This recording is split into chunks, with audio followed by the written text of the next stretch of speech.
Ben ritrovati, buongiorno a tutti, ben ritrovati con Sveglia Trieste, un buon lunedì 12 maggio e un buon inizio di settimana. Oggi avremo due ospiti come di consueto, il primo sarà Francesco Bussani del Partito Democratico a Muggia in Consiglio Comunale, dalla seconda ora invece dedicata agli ospiti, dalle 9 alle 10 ci sarà Stefano Vatta, consigliere comunale a Trieste con Fratelli d'Italia. Andiamo a leggere la situazione meteo con il sito dell'ARPA regionale. La regione fra lunedì sera e martedì mattina sarà interessata da un debole fronte, in seguito continueranno ad affluire in quota correnti fresche settentrionali.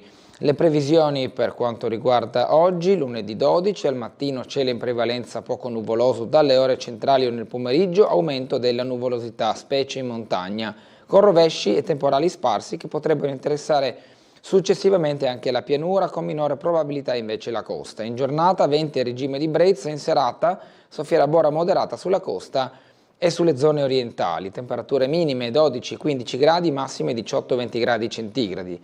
Per domani martedì 13, nella prima parte del mattino probabile cielo in prevalenza nuvoloso, in giornata in prevalenza poco nuvoloso su pianura e costa, cielo variabile sulla zona montana con possibili piogge sparse e deboli o moderate e qualche locale temporale. Sulla costa e sulle zone orientali soffierà bora moderata al mattino in calo nel corso della giornata. Per domani temperature minime tra gli 11 e i 15 gradi, massime 19-21 gradi centigradi. Nel dettaglio la settimana si prevede tendenzialmente soleggiata, salvo però qualche locale temporale che può interessare in particolare le zone montane. Occhio giovedì quando vediamo un fulmine anche sulla zona del Carso, ma ci arriveremo mano a mano nell'avvicinarsi a questa giornata. Intanto le previsioni per oggi sono prevalentemente buone per l'area giuliana, triestina in particolare, con il sole e venti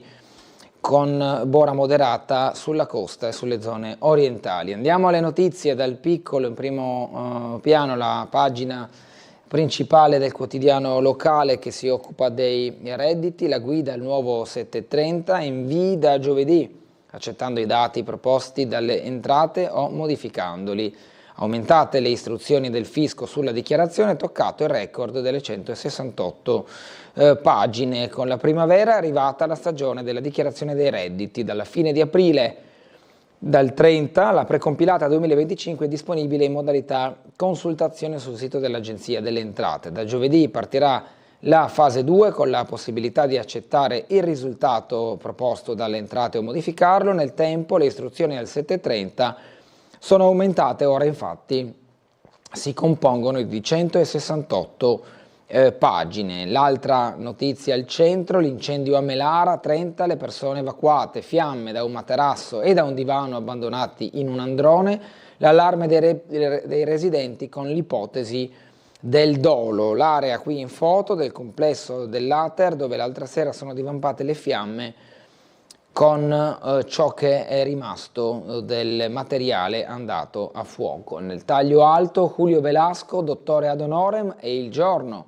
della laurea a Trieste, lo vedremo a pagina 11, l'orgoglio degli alpini del Friuli Venezia Giulia nella sfilata al raduno di Biella che ieri Tele4 ha trasmesso integralmente in diretta. Zelensky sono pronto a vedere Putin in Turchia, il possibile incontro fissato giovedì. Zelensky rilancia sulla sfida di Putin, lo aspetterò in Turchia giovedì personalmente, ha detto rispondendo alla proposta sorpresa giunta dal Cremlino per trattative dirette Mosca-Kiev a Istanbul. Dall'Ucraina a Gaza Papa Prevost invoca la pace. Nel primo Regina Coeli di Leone XIV da San Pietro risuona il grido di suoni dei suoi predecessori del Novecento, rinnovato anche da Benedetto XVI e Papa Francesco, da cui il nuovo pontefice mutua anche la metafora della terza guerra mondiale a pezzi. Dopo aver parlato del problema delle vocazioni della giornata mondiale, dopo aver recitato in parte cantando la preghiera mariana che in questo periodo pasquale sostituisce l'Angelus, Prevost ha dedicato alle guerre in corso e alla richiesta del miracolo della pace per l'Ucraina e Gaza la quasi totalità dei suoi appelli proprio delle prime messe prime uscite ufficiali dello stesso pontefice. Muggia, crolla il muro d'un podere incastrato sotto le macerie. Un 57enne rimane schiacciato, le gambe sotto le macerie, è successo a Muggia, ferito un triestino che stava lavorando nel terreno preso in affitto, ha riportato un trauma alle gambe, ma non versa in gravi condizioni. Nord-Est Economia, serve altro per attrarre i talenti. Nell'inserto centrale, costi troppo alti, in Italia il dazio per le imprese si chiama energia.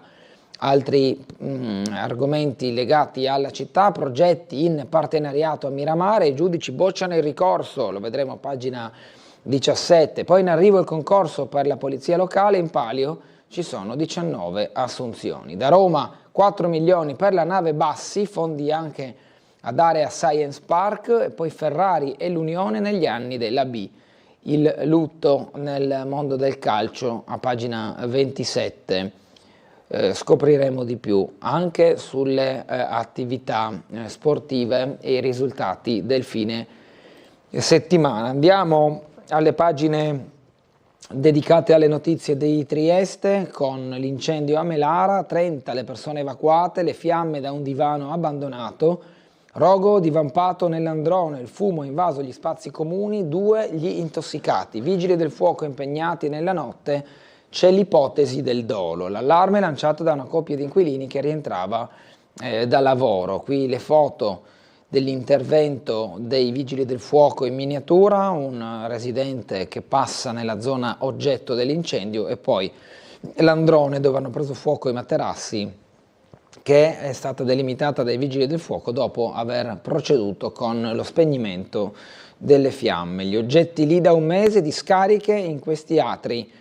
Dicono i residenti che affermano di aver visto a lungo stazionare materiale in quell'angolo e che quindi hanno sollevato un problema legato al degrado e al deposito di rifiuti ingombranti in maniera non idonea. Vandalismi e presenze sospette, vogliamo dormire tranquilli.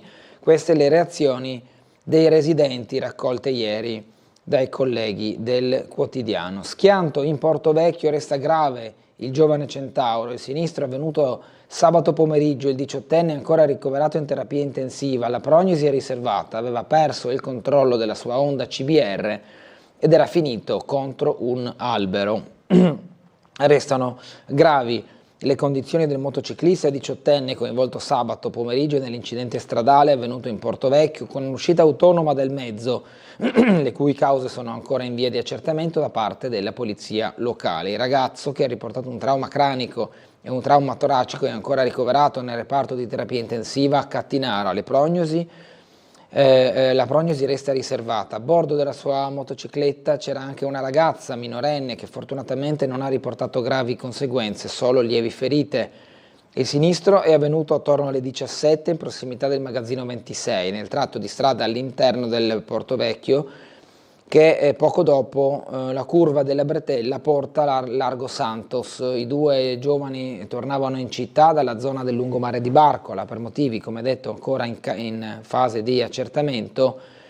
Le ipotesi vanno dalla perdita di equilibrio al malore, dal guasto meccanico del mezzo a una bravata finita molto male. La motocicletta ha terminato la sua corsa nella corsia opposta, urtando con la ruota sul cordolo del marciapiedi, andando poi a finire contro uno degli alberi piantati di recente per delimitare la corsia riservata alla pista ciclabile. Tamponamento ieri a Barcola, traffico in tilt, con un altro incidente, in questo caso ieri, quello del motociclista risale a sabato.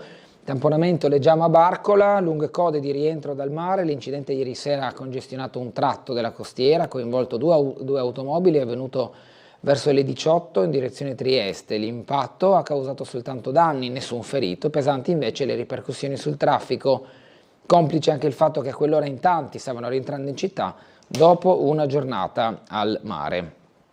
Proseguiamo con le pagine. Attiva una convenzione tra il patronato UIL e i medici di famiglia, sostegno all'invalidità civile. L'INPS di Trieste appena in questi giorni ha iniziato a elaborare le domande di invalidità civile a causa di una sperimentazione attivata in modo approssimativo anche nel capoluogo regionale, chi ha diritto al sostegno per l'invalidità di fatto non ha potuto usufruire del diritto per quasi 5 mesi. Lo denunciano il segretario generale UIL del Friuli Venezia Giulia Matteo Zorn e la responsabile del patronato Ital UIL regionale Giuseppina Di Prisco, dopo che la UIL ha raccolto numerose lamentele di cittadini lasciati a se stessi, mentre prima, per la pratica di invalidità INPS, potevano rivolgersi ed essere assistiti direttamente dal patronato. Accanto leggiamo decreto sicurezza lesivo dei diritti, la situazione nelle carceri sul nostro territorio è drammatica, il decreto sicurezza non fa che peggiorarla.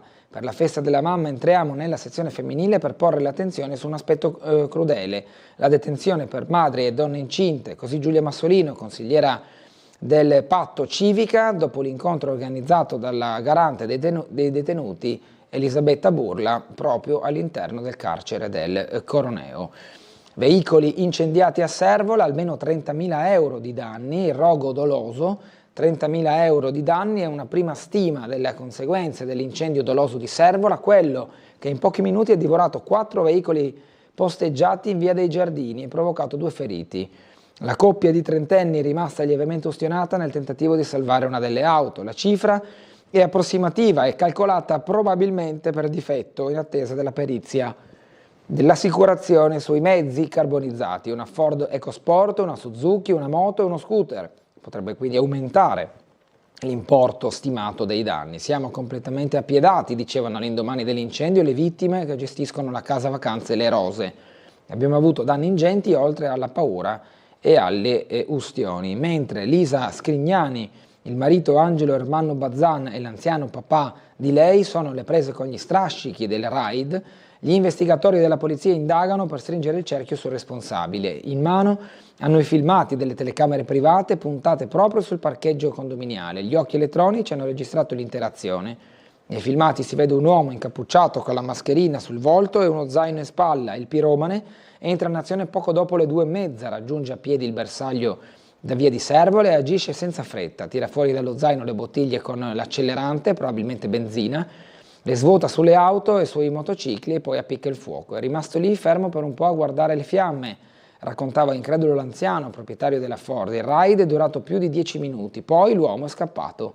Nella fuga è stato visto correre da un residente. Lo scoppio degli pneumatici ha svegliato la coppia, che ha tentato invano di spostare le auto e i mezzi, proprio ustionandosi un po' alle mani nel tentativo, come detto, di spegnere le fiamme. Andiamo alla pagina successiva, ecco il bando, poi la polizia locale, i primi 19 agenti assunti subito. A ore sarà pubblicato dal comune, dalla patente per le moto all'abilità fisica, ecco tutti i requisiti per le prove. Chi sogna di entrare nella polizia locale si tenga pronto, in queste ore sul sito del comune di Trieste verrà pubblicato infatti il bando di concorso che andrà a stilare una nuova graduatoria dalla quale verranno assunti subito i primi 19 classificati. Per partecipare al concorso aperto ai maggiorenni non bisogna aver compiuto alla data di scadenza del bando 35 anni. Serve aver conseguito un diploma di scuola secondaria di secondo grado, bisogna conoscere l'inglese, l'informatica, i sistemi applicativi informatici di base e gli strumenti web. Il 21 e 26 maggio un open day nella caserma San Sebastiano, come afferma l'assessore al personale Stefano Avian, e quindi il bando tra poche ore e poi i requisiti e tutti gli eventuali aspetti anche legati al contratto saranno pubblicati all'interno del bando di concorso. Ricorso contro il partenariato, Miramare vince davanti al TAR la sentenza del Tribunale amministrativo, il gestore uscente del caffè aveva impugnato l'avviso pubblico ma i giudici danno ragione al museo. La Commissione non ha ancora selezionato la proposta vincitrice, ma attorno al partenariato pubblico-privato lanciato dal Museo di Miramare si muovono già i primi ricorsi. Il gestore uscente del Caffè Massimiliano, la Fast Eat Italy SRL, ha infatti impugnato al TAR l'avviso pubblico con cui il Castello ha aperto a gennaio di quest'anno la raccolta dei progetti, ricorso che è stato dichiarato inammissibile dai giudici amministrativi in una sentenza resa pubblica pochi giorni fa, ma l'esito giudiziario conta fino a un certo punto, perché il contenzioso ora concluso conferma l'attenzione suscitata dall'inedita procedura avviata da Miramare e assieme il clima di tensione che il partenariato si sta portando dietro.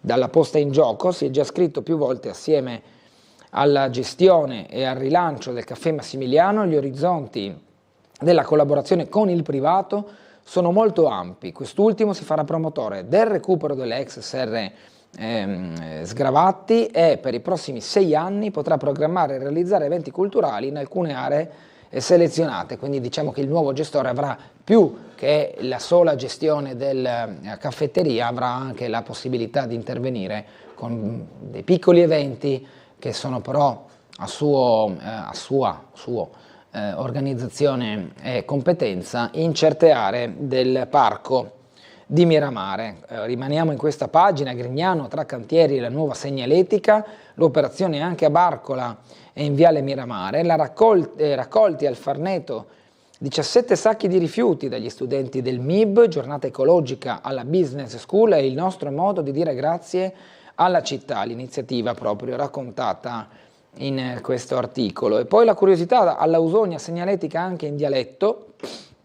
Infatti l'Ausonia ha inaugurato nel weekend la stagione estiva degli stabilimenti balneari, con le tante novità proposte dalla cooperativa Croce del Sud che puntano a valorizzare la storia di Trieste, come le indicazioni dei cartelli anche in dialetto o le poesie di Saba e il nuovo sito www.bagnousonia.it. E qui vediamo anche che oltre al warning, che può essere utile per tutte le persone di lingua straniera, c'è anche Ocio, che invece può essere più immediato nei confronti dei concittadini, ma anche diciamo alle persone che masticano o parlano il dialetto veneto, che è comunque molto simile in certe espressioni, e quindi Ocio diventa un po' nazionale, internazionale, benché nasca dialettale. In ricordo dei Visintini, 8 premi per studiare il mondo animale, l'iniziativa per gli studenti, le borse di ricerca create dall'ascito del noto veterinario triestino e di sua moglie. Potranno partecipare universitari iscritti a lauree magistrali di ambito zootecnico. C'è un concorso ad hoc a riguardo. Il Partito Democratico con la sua segretaria provinciale Paglia, dai liceali memoria antifascista espressa con rigore, il caso del mancato applauso del presidente La Russa. Esprimiamo pieno sostegno e la nostra profonda ammirazione per il gruppo di studenti e studentesse del liceo Carducci Dante premiati a Montecitorio per il progetto di ricerca sull'attentato del 1974 alla scuola slovena di San Giovanni nell'ambito del concorso nazionale Tracce di Memoria. Ad affermarlo è Maria Luisa Paglia, segretaria del Partito Democratico di Trieste, che sul mancato applauso del presidente del Senato Ignazio La Russa aggiunge: dispiace constatare che in un momento di grande valore civile e simbolico la seconda carica dello Stato abbia scelto il silenzio invece dell'applauso, mostrando imbarazzo di fronte a parole lucide e pacate che semplicemente restituivano un fatto storico documentato su cui nessuna autorità dovrebbe permettersi di sorvolare. Così Paglia. Scalinate e muri stradali da rimettere a nuovo, lavori per €500.000, sono 30 i cantieri previsti durante la prossima estate per la manutenzione urbana da Strada del Friuli a San Luigi, limitato l'impatto sulla viabilità. Qui ci sono diverse immagini, lo leggiamo a sinistra, uno scatto dell'archivio della scalinata di via Crispi, invece in alto a destra un'altra scala, quella di via Guido Reni a San Vito, e poi in basso invece un tratto di Strada del Friuli, oggetto di un cantiere, quindi anche di una restrizione della carreggiata. Il project di Costim non si allinea alla legge. Adesso Trieste su Porto Vecchio, il decreto legge 131-24 poi convertito in legge 166-24, prevede per le concessioni marittime, turistico-ricreative e sportive una durata massima della concessione di 20 anni, ben più breve dunque dei 50 anni richiesti da Costim, e sulla base dei quali è stata articolata anche la sostenibilità economica del project financing sul Porto Vecchio, valutato favorevolmente dalla destra in aula. A dichiararlo il capogruppo di Adesso Trieste, Riccardo Laterza, che poi porterà l'attenzione, lo ha già fatto, della maggioranza, questa dinamica tecnica su Porto Vecchio. Andiamo ancora alla cronaca, spostandoci a Muggia, travolto dal muro del podere, 57enne rimane schiacciato, ferito alle gambe. Incidente ieri mattina in un terreno privato di via Farnei. I vigili del fuoco lo hanno estratto dalle macerie, ora è ricoverato. Crolla il muro di un terreno e rimane schiacciato con le gambe bloccate sotto le macerie. Attimi di paura ieri a Muggia, in mattinata, in via Farnei, dove è caduto il muro di un podere. Il ferito è un triestino che aveva preso quel terreno in affitto. È riportato un trauma alle gambe, ma fortunatamente non versa in gravi condizioni. Consigli delle frazioni, ecco le mini assemblee per dare voce ai cittadini. Saranno 7 su tutto il territorio di San Dorligo della Valle d'Olina, e quindi la pagina che si occupa proprio di delineare la composizione territoriale del Consiglio a Dolina e dintorni. Alla manutenzione degli impianti comunali destinati 38.000 euro rimaniamo a Muggia. Tornando invece in un altro comune della provincia, le emozioni dei giovani di ritorno da Auschwitz a Duino Aurisina, con una serata di testimonianze che si è svolta all'Infopoint di Sistiana, proprio dagli studenti di rientro da Auschwitz, e cosa hanno raccontato e cosa hanno vissuto. Andiamo a collegarci con la centrale operativa della polizia locale, dove ci aspetta l'ispettore capo Lionello Schillani per le notizie di oggi, della nottata e gli eventuali appuntamenti in agenda per questo inizio settimana. Buongiorno ispettore capo. Buongiorno a lei e a tutti i telespettatori. Prego. Allora, iniziamo dalla notte trascorsa per noi tranquilla, solo interventi di routine, un unico sinistro stradale con un ferito lieve, ma nulla di particolare da segnalare. Attualmente il traffico è abbastanza scarso, le nostre pattuglie hanno già iniziato, sono sul territorio, non hanno fatto riferito a particolari situazioni. Il traffico andrà via via aumentando, ma non prevediamo particolari disagi nella mattinata odierna. Per quanto riguarda le manifestazioni, per la mattinata ho solo una, alle ore 9 presso il Teatro Rossetti, quindi ho già dei divieti che sono già attivi in via Strehler, quindi fare attenzione eventualmente chi ha la macchina riparcheggiata, e potrebbe esserci dei rallentamenti in zona, quindi prevediamo un afflusso notevole, soprattutto perché sono previsti l'arrivo di notevoli di studenti e delle scolaresche, quindi si potrebbe avere dei rallentamenti in zona via Crispi, via le 20 settembre, via Rossetti, tutte le zone limitrofe. Forse anche se c'è un afflusso molto grande di gente provvederemo alla chiusura delle via Strehler durante questa manifestazione, ripeto, presso il teatro. Per quanto riguarda il resto della giornata, altre manifestazioni, invece per quanto riguarda i lavori, si inizia settimana, quindi varie zone sono stati posti divieti temporanei, quindi fare attenzione che in varie zone sono attive. Un raccordo particolare via Commerciale, sia del primo tratto, fare attenzione ai divieti per evitare il solito problema delle rimozioni.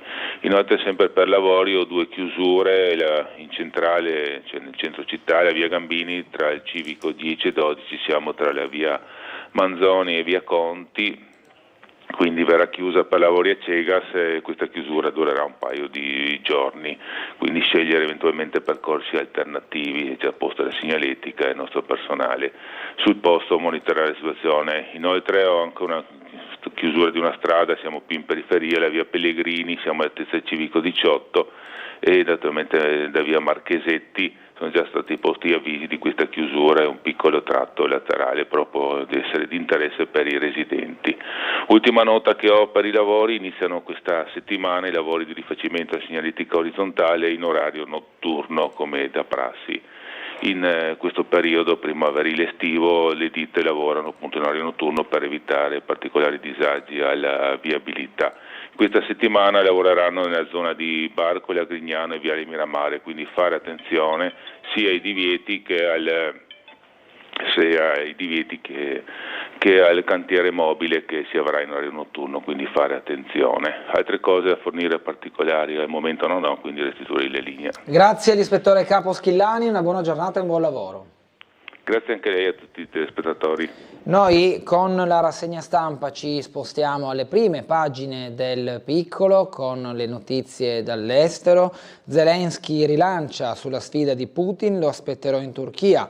Il leader ucraino risponde alla proposta di negoziati diretti arrivata dal Cremlino, il nodo delle posizioni sulla tregua. Erdogan, mediatore per la fine del conflitto, siamo a una svolta. Il presidente di Kiev ha accolto l'invito di Trump a andare a vedere le carte. Il tycoon mercoledì sarà a Riyadh, Medio Oriente, col fiato sospeso, nel secondo fronte del conflitto. Il Papa, mai più guerre, pace giusta in Ucraina, cessi il fuoco a Gaza, il primo Regina Coeli di Leone XIV, la festa in piazza, la sfilata con bande, canti e balli.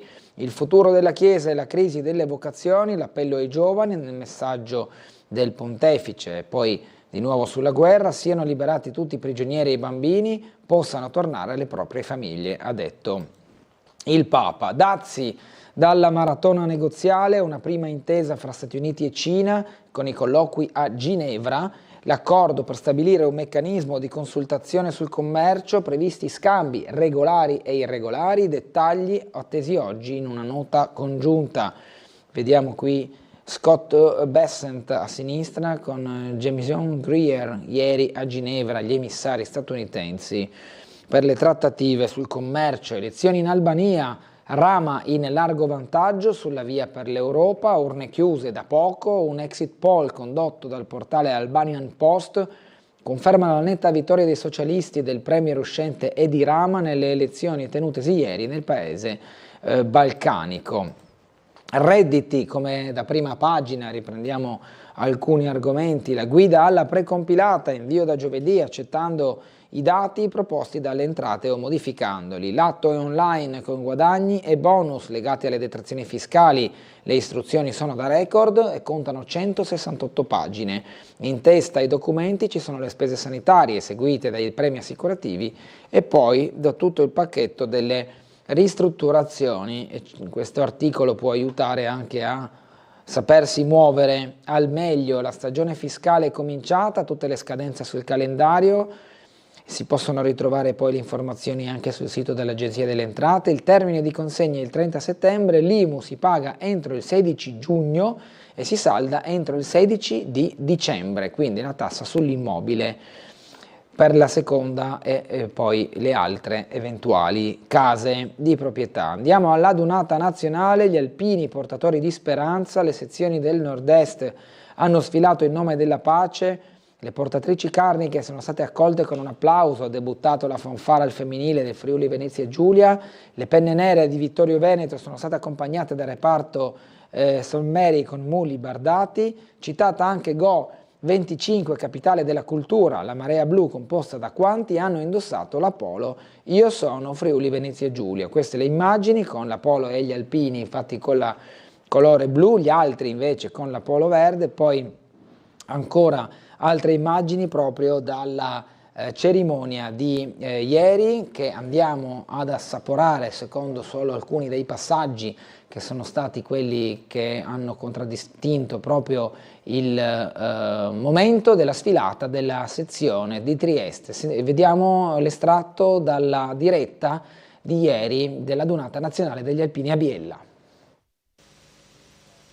Erano le 11:15 quando gli alpini del Friuli Venezia Giulia, per primi quelli della sezione di Trieste, hanno sfilato durante la Dunata Nazionale di Biella, che ha portato nella cittadina piemontese più di 100.000 penne nere, 20.000 delle quali provenienti dal nord-est. Un appuntamento che, come tradizione, Tele4 e le altre reti del nostro gruppo hanno seguito in diretta per mostrare non soltanto i 5.000 alpini provenienti dalla nostra regione, per quel che ci riguarda, ma per documentare quello che significa quasi da un secolo la Dunata. Ordinati e con disciplina, al passo scandito dalle fanfare e con l'orgoglio di indossare il cappello nero portatore dei valori di fratellanza e di speranza, che quest'anno è stato il leitmotiv della sfilata. Una sfilata che da sempre è sì festa di popolo, ma anche un momento di riflessione storica, memoria attiva ed impegno civile. In un tempo come quello attuale, attraversato da guerre, tensioni e bisogno di speranza, i valori degli alpini si riaffermano anche a favore delle generazioni future, laddove in alcuni momenti della sfilata la memoria, l'ammirazione e la commozione giustamente riaffiorano. Vedere le portatrici carniche, perché dobbiamo ricordare che queste persone molto spesso portano nella gerla un peso importante per ricordare proprio, non tutte hanno la gerla vuota, c'è qualcuno che ha davvero del peso all'interno. Per quel che riguarda la nostra regione, giova ricordare che Trieste ha ospitato la Dunata degli Alpini 6 volte, nel 1930, nel 1939, nel 1955, nel 1965, nel 1984 e nel 2004. Udine ha ospitato la Dunata degli Alpini 5 volte, nel 1925, nel 1974, nel 1983, nel 1996 e nel 2023. Pordenone ha ospitato la Dunata degli Alpini nel 2014. La Dunata del 2026, per la quale vi è stato il passaggio della stecca, si terrà a Genova. Noi ora ci fermiamo per qualche minuto di pubblicità, torneremo tra poco con la lettura delle altre notizie dal Piccolo.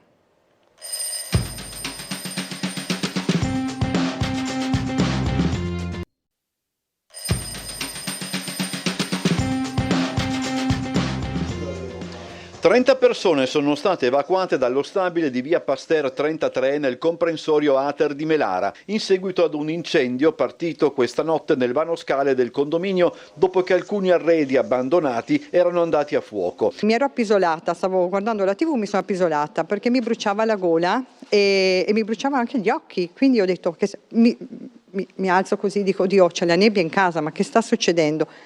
E là mio marito guarda dalla terrazza di via Forlanini, verso via Forlanini, io vado dall'altra parte, vediamo i pompieri da lì, però non pensavo che era qua, pensavo che era qua vicino, no? In zona. I vigili del fuoco sul posto a partire dalle 22:15 circa, con 5 squadre, presenti anche polizia ed ambulanze, hanno subito avuto ragione delle fiamme, ma per scongiurare eventuali intossicazioni hanno stabilito di sgombrare tutti gli inquilini presenti negli appartamenti utilizzando speciali cappucci. 2 di essi sono stati portati a Catinara per precauzione dopo che avevano inalato del fumo. Stamani però fra gli abitanti del condominio e dell'intero comprensorio la paura per quanto successo e per quanto di peggio poteva accadere lasciava già il posto alla rabbia. Telecamere ci sono, l'Ater ce l'ha messe, quindi vogliamo vedere almeno un attimo di capire chi poteva passare dalle 9 alle 10:30.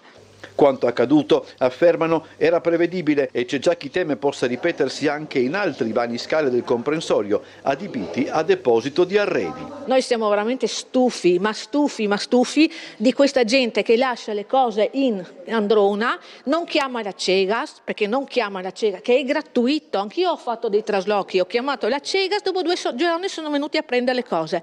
La realtà, dunque, è quella di un comprensorio che, nonostante tutti gli interventi messi in piedi per migliorarne la vivibilità, sembra non riesca a superare una volta per tutte quell'ingiustificata nomea che gli è stata affibbiata, e gli animi sono al limite, come è evidente. Non puoi mandare una persona che ha problemi mentali a vivere da sola in un appartamento e dopo fa quello che vuole. Non si può, devono essere controllati. Io mi sono messa una volta a pulire le panchine, non per farmi, però, e poi alla fine cosa mi sono trovata in cassetta della posta? La cacca dei cani, ma ci rendiamo conto?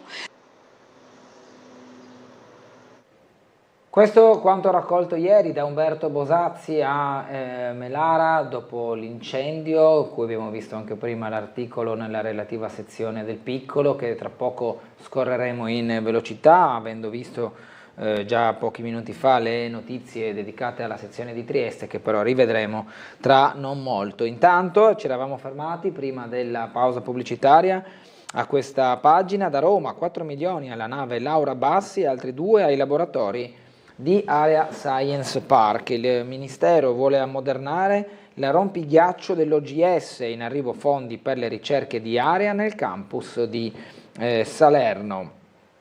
Così dunque dal governo. Nel centro campano sono in corso studi sull'interazione fra geni, proteine e metaboliti per capire alcune malattie. Analisi di scenari e piani di emergenza, così tuteliamo gli italiani all'estero.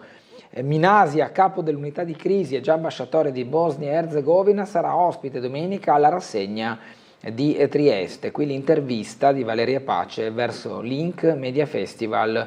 Sarà presente dunque anche Nicola Minasi, capo dell'unità di crisi del Ministero degli esteri. Julio Velasco, il giorno della laurea a Trieste, la consegna del titolo ad honorem in psicologia.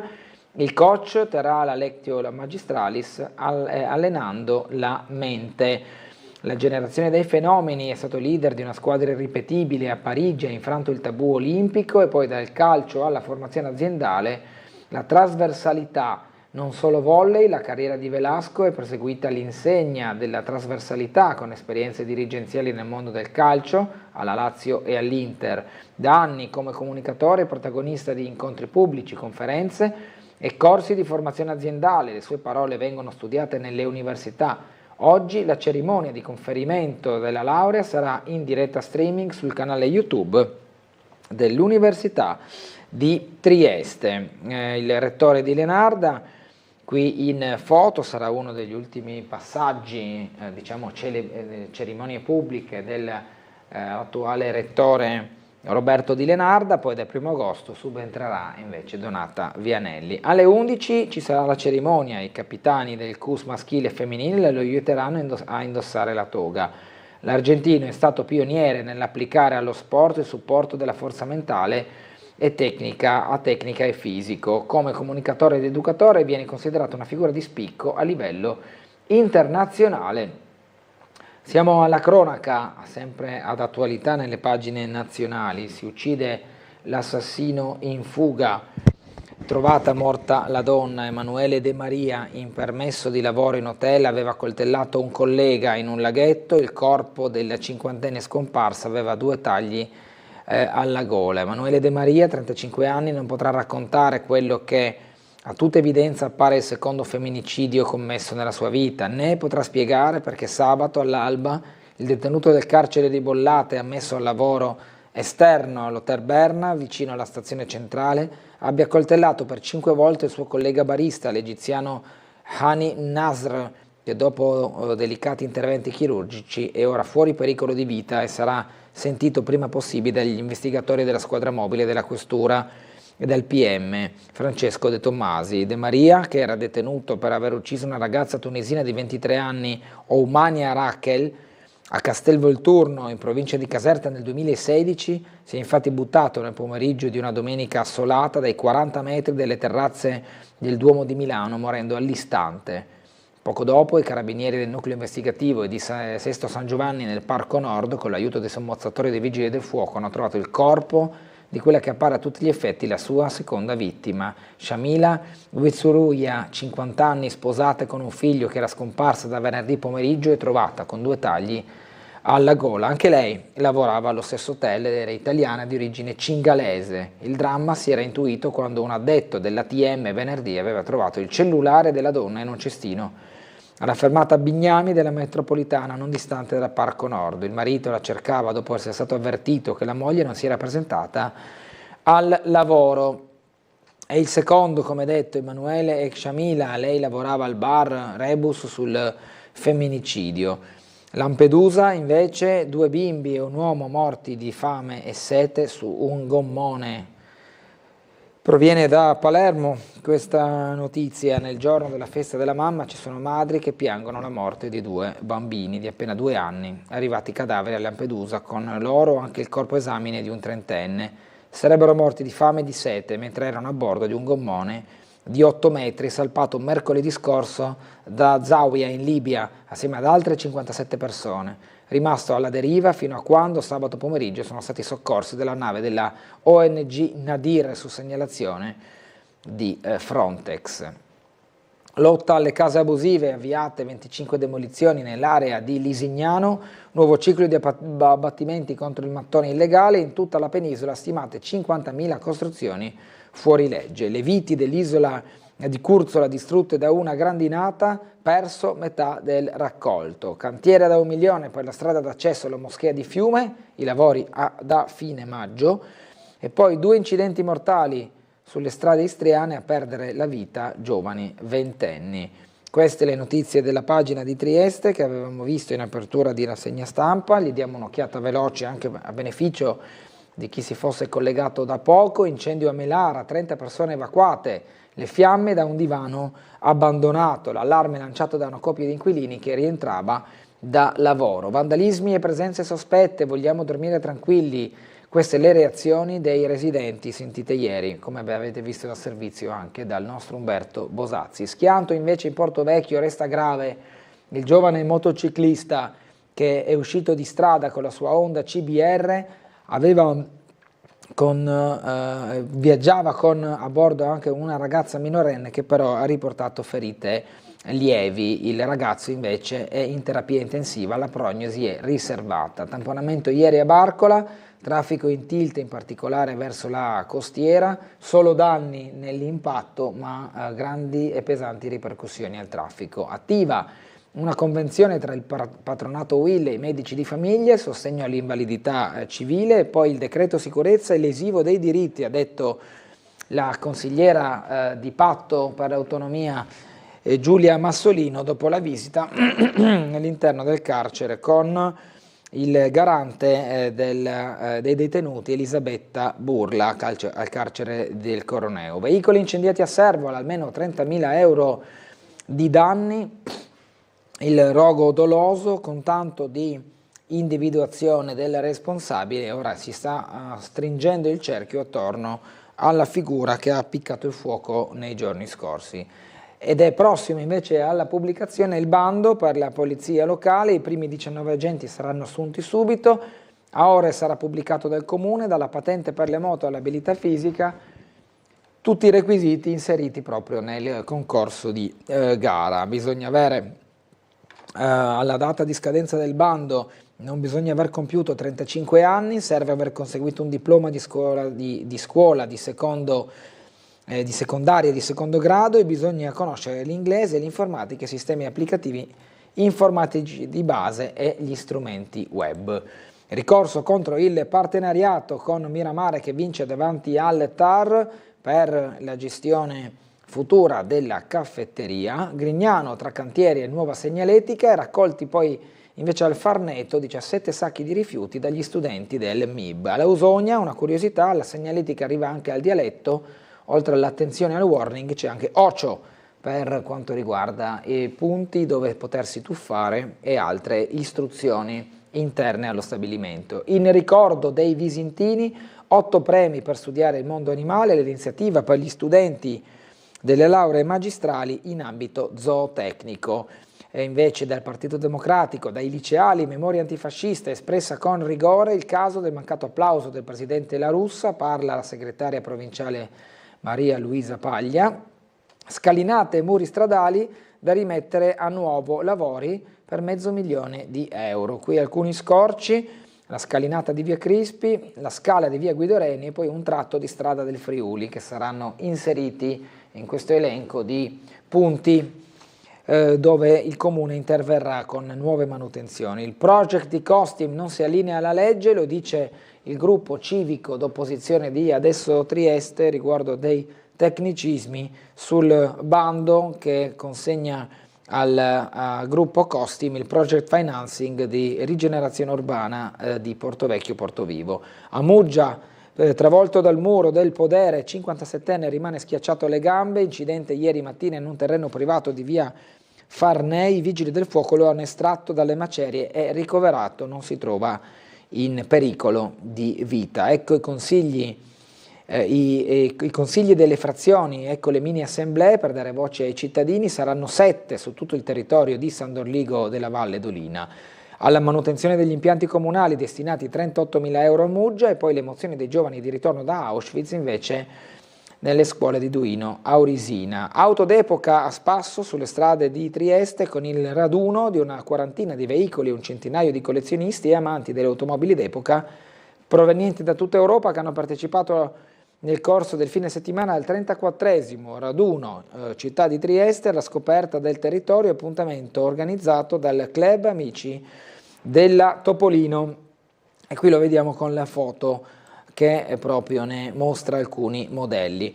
Città a misura degli uccelli migratori, invece a Miramare, la giornata mondiale degli uccelli migratori è stata celebrata ieri a Miramare con uno speciale appuntamento per bambini dagli 8 ai 12 anni al biodiversitario marino del WWF AMP Miramare per familiari e adulti al Museo Storico e al Parco del Castello. Il tema del 2025 è stato il Creating Bird Friendly Cities and Communities, con la foto del piccolo che mostra proprio un momento di questa lezione. Oltre 200 specie di farfalle, un mondo da proteggere, nell'articolo di Nicole Kerbancic dedicato proprio alla fauna locale e non solo. L'inserto Nord-Est Economia, che affronta diversi argomenti, il dazio dell'energia, le imprese proprio con le problematiche legate al rincaro, ma soprattutto ai costi troppo alti delle utenze, quelli dell'energia, in particolare in Italia se la passano, fra virgolette, meglio Germania, Spagna, Francia,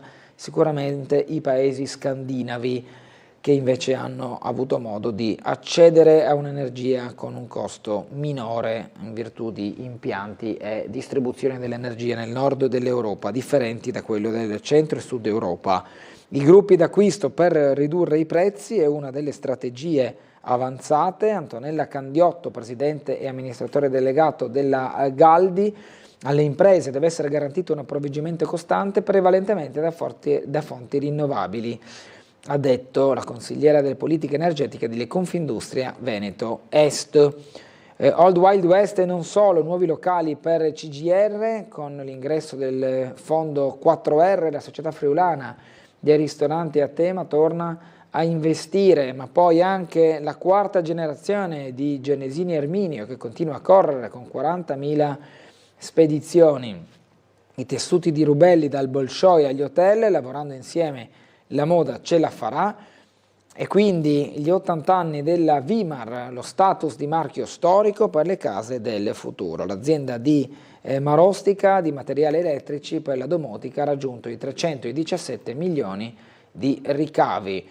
L'esposizione, siamo nuovamente agli appuntamenti, visitabile ogni giorno la mostra su tamborini tra i colori della chiesa di San Luigi. Andiamo alla pagina della cultura con Amblimblè sulla strada dei giochi. Dopo l'autobiografico Chiassovezzano esce un nuovo libro di Piero Dorfles. Ho sempre avuto la passione per le conte e le strane surreali forme vocali, e qui infatti il gioco di parole con Amblimblè che racconta Piero Dorfles nel suo ultimo libro. Torna Anatomia della battaglia, i conti con il padre di Sartori, con la riedizione che vediamo qua in foto proprio dello scrittore trentino Sartori. Il premio Strega saggistica invece tra Israele, Cina e Italia, fino al corpo malato dell'intelligenza artificiale. 5 finalisti, Aresu, Foa, Pieranni, Lingiardi e Zoia, si sono confrontati ieri per la prima volta a Trieste. James Joyce from Dublin to Trieste, alle 18 il Museo Letz, invece la finale di partita per il Pumpkin Cabaret che va in ferie, stasera al Miela l'ultimo spettacolo stagionale, il Cocal dell'elezione del Papa era a Barcola, con il divertimento del Pumpkin Cabaret con la finale, questa finale di partita oggi alle 20:30 al Miela. Altri appuntamenti: Rigoletto è lunedì dello Schmidl alle 17:30 a Palazzo Gopcevic, la scuola di acquaforte intitolata Carlos Bisà in mostra invece al CNULP alle 19. Non devi saper chi sono, le fotografie di Michela Riva alle 18:30 al Caffè Storico Stella Polare. Siamo allo sport, la Triestina in primo piano, battaglie di nervi, il match di Caldiero ha evidenziato come l'aspetto mentale sia determinante negli spareggi salvezza. La Triestina ha saputo reagire in inferiorità numerica. Vediamo nel servizio proprio il match del play-out d'andata della Triestina. Bisognerà stare col fiato sospeso tutta la settimana ed aspettare sabato prossimo per conoscere il destino della Triestina. Ieri a Caldiero Terme la squadra di Attilio Tesser non è andata oltre lo 0-0. Forse ha prevalso anche da parte degli avversari la paura di perdere. Per gli alabardati in maglia nera l'inizio sembrava promettere qualcosa in più, ma considerata l'espulsione di Silvestri il punteggio finale alla lunga pure ci sta. La partenza della gara è vivace. Johnson tocca quanto basta di testa per evitare il peggio su un cross di Marras, Ionizza alza e gira sopra la traversa, su un corner di Cortinovis, Correa al 7° gira male di testa, Triestina in partita dunque, al 19° Strizzolo di testa gira fuori un cross di Frare, al 31° Silvestri devia in corner un tiro di Pelegatti, Marras ci riprova con un sinistro che non trova la porta. In apertura di ripresa Correa perde male una palla, Fasan riparte ma calcia su Ross, Brahima sostituisce Fiordilino, al 14° Gobetti ferma Olivieri, proprio Olivieri per un problema muscolare deve uscire e viene sostituito da Udo, Bocca dentro per Cortinovis, al 23° rischio per l'Unione ma il colpo di testa di Mazzolo termina lato, Cazzadori scappa a Silvestri al 27°, il difensore commette fallo secondo l'arbitro e viene espulso, Bianconi entra per rimettere la difesa a posto, una punizione di Filiciotto costringe Ross all'intervento all'angolo, ultimo episodio per Voca ma niente, la partita si chiude senza reti. E la Triestina avrà la possibilità di poi strappare il miglior risultato in casa sabato, questo sabato 17 di maggio, al Rocco alle 20 contro Caldiero Terme. Il risultato dell'andata l'avete visto, 0-0. Sentiamo Tessero. Sono contento di quello che hanno fatto perché c'è stata attenzione, applicazione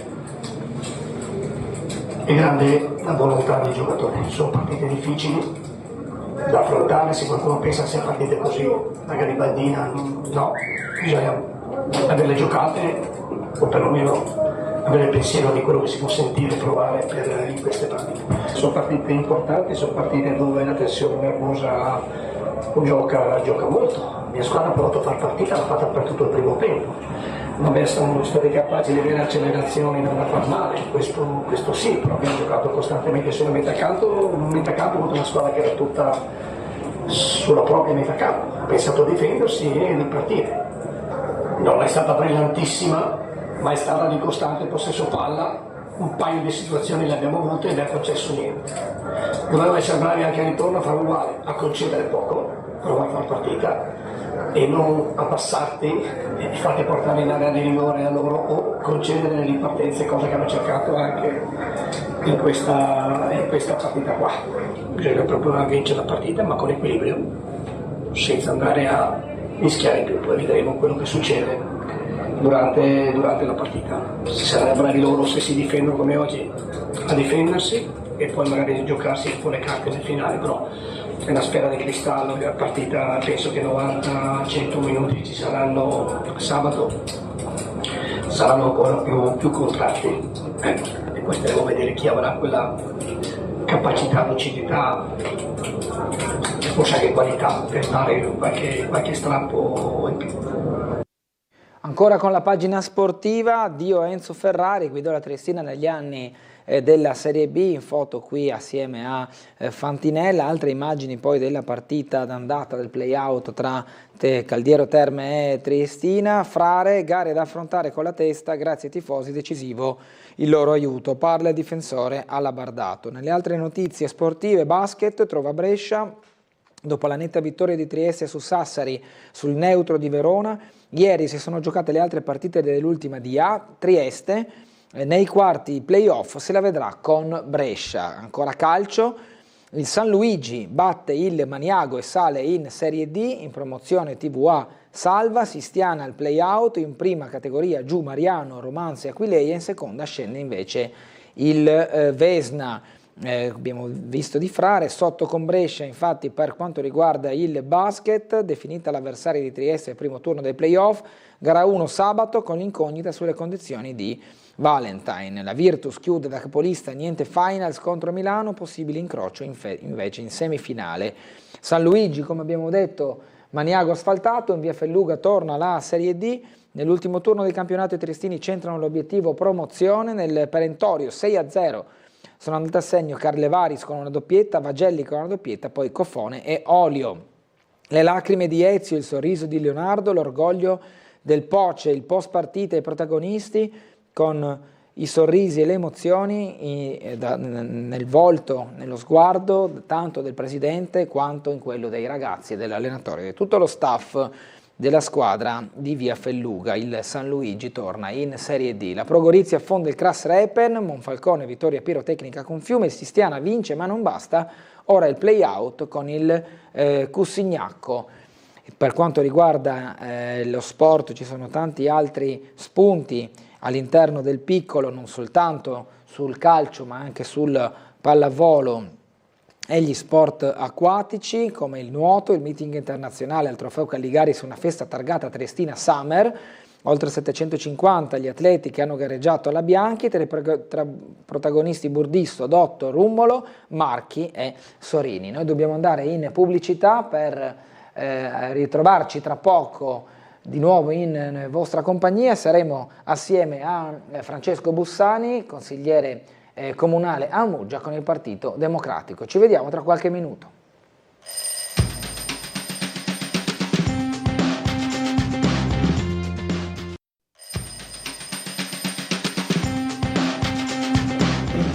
Ben ritrovati in diretta con Sveglia Trieste, siamo in compagnia di Francesco Bussani, consigliere comunale del Partito Democratico a Muggia. Bussani, buongiorno. Grazie per l'invito. E ben trovato e grazie per aver accettato l'invito. Dunque, ci sono diversi argomenti da poter trattare per quanto riguarda il comune di Muggia e dintorni. C'è una questione legata alle fognature. Diciamo che non è nuova a Muggia ad avere, chiamiamo problemi per quanto riguarda la questione della rete fognaria nel comune di Muggia, un po' per tutta la sua estensione, un po' per l'orografia del territorio, ci sono poi i rimandi anche a quegli interventi fatti in strada, anzi quegli interventi attesi per quanto riguarda strada di Lazzaretto, che necessitano di avere anche una contezza di quanti soldi possono essere destinati a riguardo. Sì, questo è stato argomento di polemica nelle scorse settimane, perché ho presentato un'interrogazione all'ultimo Consiglio Comunale insieme ai miei colleghi consiglieri del Partito Democratico e della lista Bussani, in cui semplicemente chiedevamo conto, dopo 2 anni dall'annuncio fatto, quale fosse lo stato dell'arte rispetto al potenziamento della fognatura sulla strada costiera per Lazzaretto. Perché nel 2023 in Pompa Magna il nostro sindaco insieme all'assessore regionale Scocimarro fecero appunto una conferenza stampa nella sala del Consiglio Comunale annunciando che avevano finalmente finanziato i lavori per portare la fognatura fino al valico di San Bartolomeo. In realtà la quantificazione dell'intera opera era di circa 2.800.000 euro, sì. Però la parte finanziata era 1.800.000 euro, che consentiva in questo modo di proseguire insomma, da Porto San Rocco, dove la fognatura si interrompe, di arrivare quantomeno fino ad Acquario. In realtà c'era e permane da parte mia il forte sospetto che quel finanziamento fosse legato al progetto di cementificazione della zona sopra Punta Olmi. Non so se vi ricordate le famose 77 casette che tanto piacevano al sindaco, però poi il progetto bocciato dalla conferenza dei servizi anche per mancanza delle fognature. Guarda un po', un mese dopo, conferenza stampa che annuncia che le fognature si faranno. Sarà un caso, ma ai casi in politica ci credo poco. Comunque, tant'è che hanno fatto questo annuncio. In quell'occasione il direttore dell'Ausir, che è l'ente regionale che poi va a finanziare questo tipo di interventi, disse però che mancava un ulteriore milione per arrivare fino al valico di San Bartolomeo. Allora, fin qua diciamo, va bene, tutto bene, sono passati 2 anni, niente si sa, ho fatto l'interrogazione chiedendo conto. E la risposta naturalmente, anzi non naturalmente, però è stata del tutto insoddisfacente, nel senso che è stata la risposta classica che dà la Giunta Polidori negli ultimi anni: si sta lavorando per, quindi senza tempistiche, senza avere idea di quando arriveranno questi soldi e tantomeno di quando cominceranno i lavori per la realizzazione dell'opera.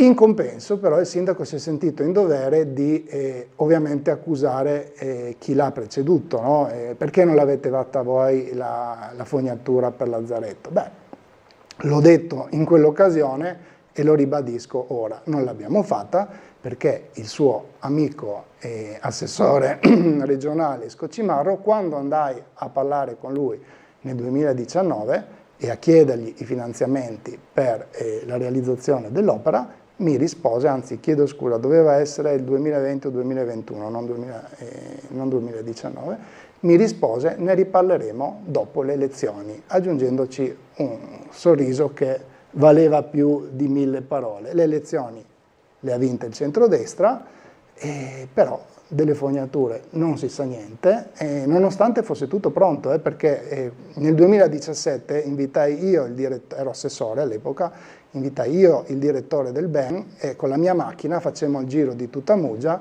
andando a verificare le aree in cui si sarebbe potuta potenziare la fognatura. Una di queste era appunto la parte costiera. Del BEN mi rispose: una volta che avrete finito i lavori del terrapieno di Acquario si può pensare di finanziare l'opera.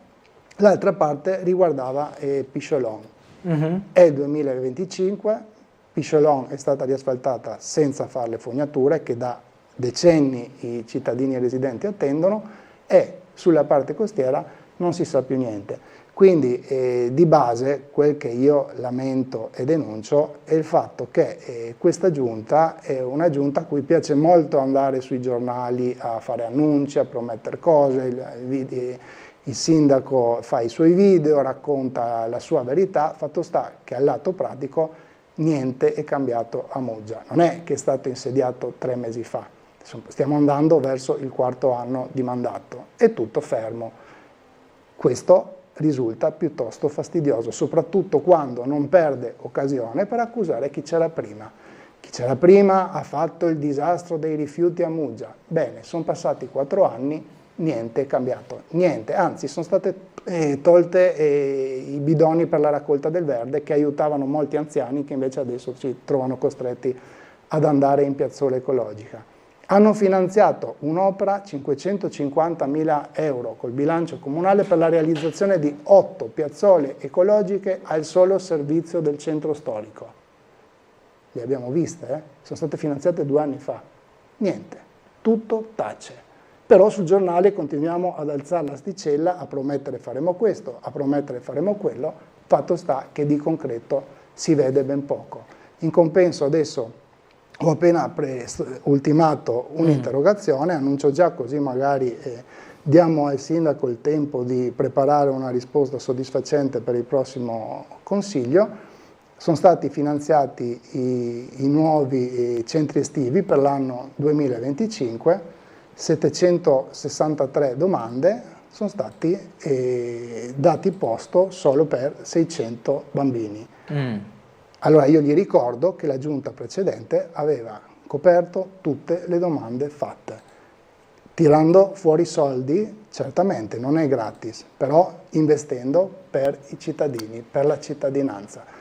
Questa è una giunta che non sembra lavorare tanto per la cittadinanza. Per quanto riguarda le fognature, ma manca all'appello comunque 1 milione di euro? Perché sono 2 milioni e 8, 1,8 finanziato dalla regione, giusto? Assolutamente, però attenzione, è solo non la regione ma l'AUSIR che è l'ente regionale a poter finanziare l'opera. Tanto che la seconda domanda dell'interrogazione era ok, 1 milione e 8 finanziato, non è stato fatto niente, ma nel frattempo avete chiesto un finanziamento del 1 milione mancante per arrivare fino al valico di San Bartolomeo? Ricordiamo perché è importante questo intervento, non solo per la presenza di Acquario che ovviamente è sovraccarico nel periodo estivo, ma semplicemente perché su quella fognatura si allaccerebbero anche la base logistica del valico, insomma, di Lazzaretto, e si allaccerebbe anche il campeggio di San Bartolomeo. Guarda un po', la scorsa settimana è uscito un piccolo articolo denuncia sul piccolo dove appunto il campeggio lamentava che si stanno dimenticando totalmente di loro. Sono contento in qualche modo di aver attenzionato il sindaco e la comunità su questo argomento, ma come questo ce ne sono tanti altri. Ecco. Meno annunci e più fatti concreti per la vita dei mugesani. Quindi non ci sono tempistiche a riguardo? No, assolutamente, ma non ci sono tempistiche neanche per quel che riguarda le piazzole ecologiche. 550.000 euro stanziati 2 anni fa, non si sa ancora niente. Non si sa niente del ponte su Riospo che dovevano rifare, non si sa niente di niente. Abbiamo solo continui annunci. Guarda, colgo l'occasione, ieri mi ha firmato un ristoratore di Muggia e mi ha detto: nel 2019, anzi faccio una piccola premessa, nel 2019 c'è stato l'allagamento terribile, ricorderete, che ha causato danni enormi a privati cittadini e ad attività. Allora eravamo noi in carica, il presidente Fedriga dichiarò lo stato emergenziale, quindi stanziò delle risorse per coprire i danni accaduti e ai cittadini venne chiesto di presentare una domanda in cui ai cittadini e alle attività commerciali interessate dai danni fu chiesto di presentare una domanda facendo la lista dei danni subiti e delle spese affrontate per risolverli. 2019. Siamo nel 2025, non ci crederete, quei soldi sono stati stanziati, sono fermi nella cassa del comune. Del comune, non della regione. Cioè, la regione li ha erogati. La regione li ha erogati, il comune ancora li tiene. Hanno chiesto ai privati cittadini i soldi sono stati dati. Alle attività commerciali di questa giunta che tanto sembra a parole prendersi cura delle attività commerciali, non è ancora arrivato un euro. Io a inizio anno ho fatto un'interrogazione, ho chiesto conto, come va? Sono passati 6 anni, ci sono attività che hanno chiuso i battenti a causa dei danni subiti perché non potevano farci fronte. La risposta è stata: per problemi di bilancio adesso stiamo sistemando le cose, dopo 6 anni, le sistemeremo e verranno erogati a maggio. Siamo a maggio, ieri camminavo sotto casa mia, mi ha fermato la proprietaria di un'attività del luogo e mi ha chiesto: siamo in maggio, ma qua non si vede niente. Ho detto: vabbè, chiederemo conto nuovamente anche di questo, solo che ecco, io potrò anche essere accusato magari di essere di parte, quindi di avere un po' più il dente avvelenato rispetto al cittadino medio, però vi assicuro che molti cittadini medi si stanno rivolgendo a noi proprio perché 3/4 delle promesse che quotidianamente vengono fatte non vengono poi mantenute. Guardate, l'altra settimana ero a prendere la macchina al parcheggio di Caliterna, sono uscito un attimo e c'erano questi bidoni delle immondizie che era un tripudio di gabbiani, neri, la domenica, ora di pranzo, quando c'è il massimo afflusso di turisti sul nostro territorio, era veramente un brutto spettacolo. Un brutto spettacolo che però non va sottovalutato il fatto che è un brutto spettacolo che si potrebbe evitare, perché davanti a quella piazzola ecologica, chiamiamola così, temporanea, non so neanche come definirla a questo punto, ci sono delle telecamere, ok? Al nostro sindaco piacciono tanto le telecamere, lo avrete sentito in tutte le salse dichiarare l'importanza delle telecamere. Beh, sindaco, guardando quelle telecamere si potrebbe risalire a chi sta conferendo in maniera errata i propri rifiuti. Viene fatto? Non viene fatto? Non lo so, però tutto tace e ogni domenica questo scempio continua a ripetersi senza che nessuno batta colpo. Ma l'intenzione iniziale riguardo alla raccolta rifiuti era di cambiare la modalità, poi invece, cioè nel senso avviata già anni fa quella del porta a porta, è sicuramente un sistema che non cambi dall'oggi al domani. Ma la proposta di affinare, modificare, qual è stata? Allora, l'idea era quella di partire con un porta a porta. Ricordo, ne parlavamo in giunta. Due erano le strade che si potevano percorrere. Una era quella di fare una cosa graduale, magari iniziando prima con la raccolta porta a porta soltanto la carta, oppure il vetro o altro, oppure iniziare con un percorso drastico regime, che avrebbe Parlando col gestore, perché non tutti siamo esperti in materia, quindi le persone intelligenti parlano con un esperto, con qualcuno che questa cosa la mastica quotidianamente, e loro ci hanno suggerito che per loro esperienza il metodo migliore era quello di in qualche modo partire in maniera capillare e diretta fin da subito per quel che riguardava tutte le tipologie di rifiuti. Siamo partiti male, perché i primi mesi sono stati oggettivamente complicati. Ora, ognuno si deve prendere la propria parte di responsabilità. Lo sbaglio che all'epoca fece la Giunta fu uno, fondamentalmente, quello di essersi fidata troppo del nuovo gestore dei rifiuti, perché ci fu promesso allora che era stata fatta una mappatura del territorio, che era tutto sotto controllo, che erano stati tarati mezzi da mettere in campo quantitativi di rifiuti, tutto quanto. La realtà è stata, ahimè, che gran parte della campagna informativa che si erano impegnate a fare non è stata fatta, tanto che la stessa Giunta si è trovata costretta a fare delle riunioni sul territorio per incontrare i cittadini, però non ci siamo mai nascosti, almeno personalmente non mi sono mai nascosto, ho sempre incontrato chiunque avesse le proprie lamentele e sono stati fatti tantissimi aggiustamenti, tanto che alla fine il discorso ha cominciato a funzionare, con alcune problematiche, con alcuni cittadini che hanno continuato a fregarsene delle nuove direttive, però la cosa ha cominciato a funzionare. È chiaro poi che anno per anno si sarebbe dovuto andare a controllare i risultati e ad aggiustare il tiro. Io faccio sempre questo esempio quando ci si dice perché l'avete fatto, per due ragioni. Uno, per un discorso ambientale. È un dato di fatto che non si poteva andare avanti come si andava prima, anche perché le politiche nazionali ed europee stanno cambiando e vengono premiati i comuni che in qualche modo hanno un alto livello di raccolta differenziata.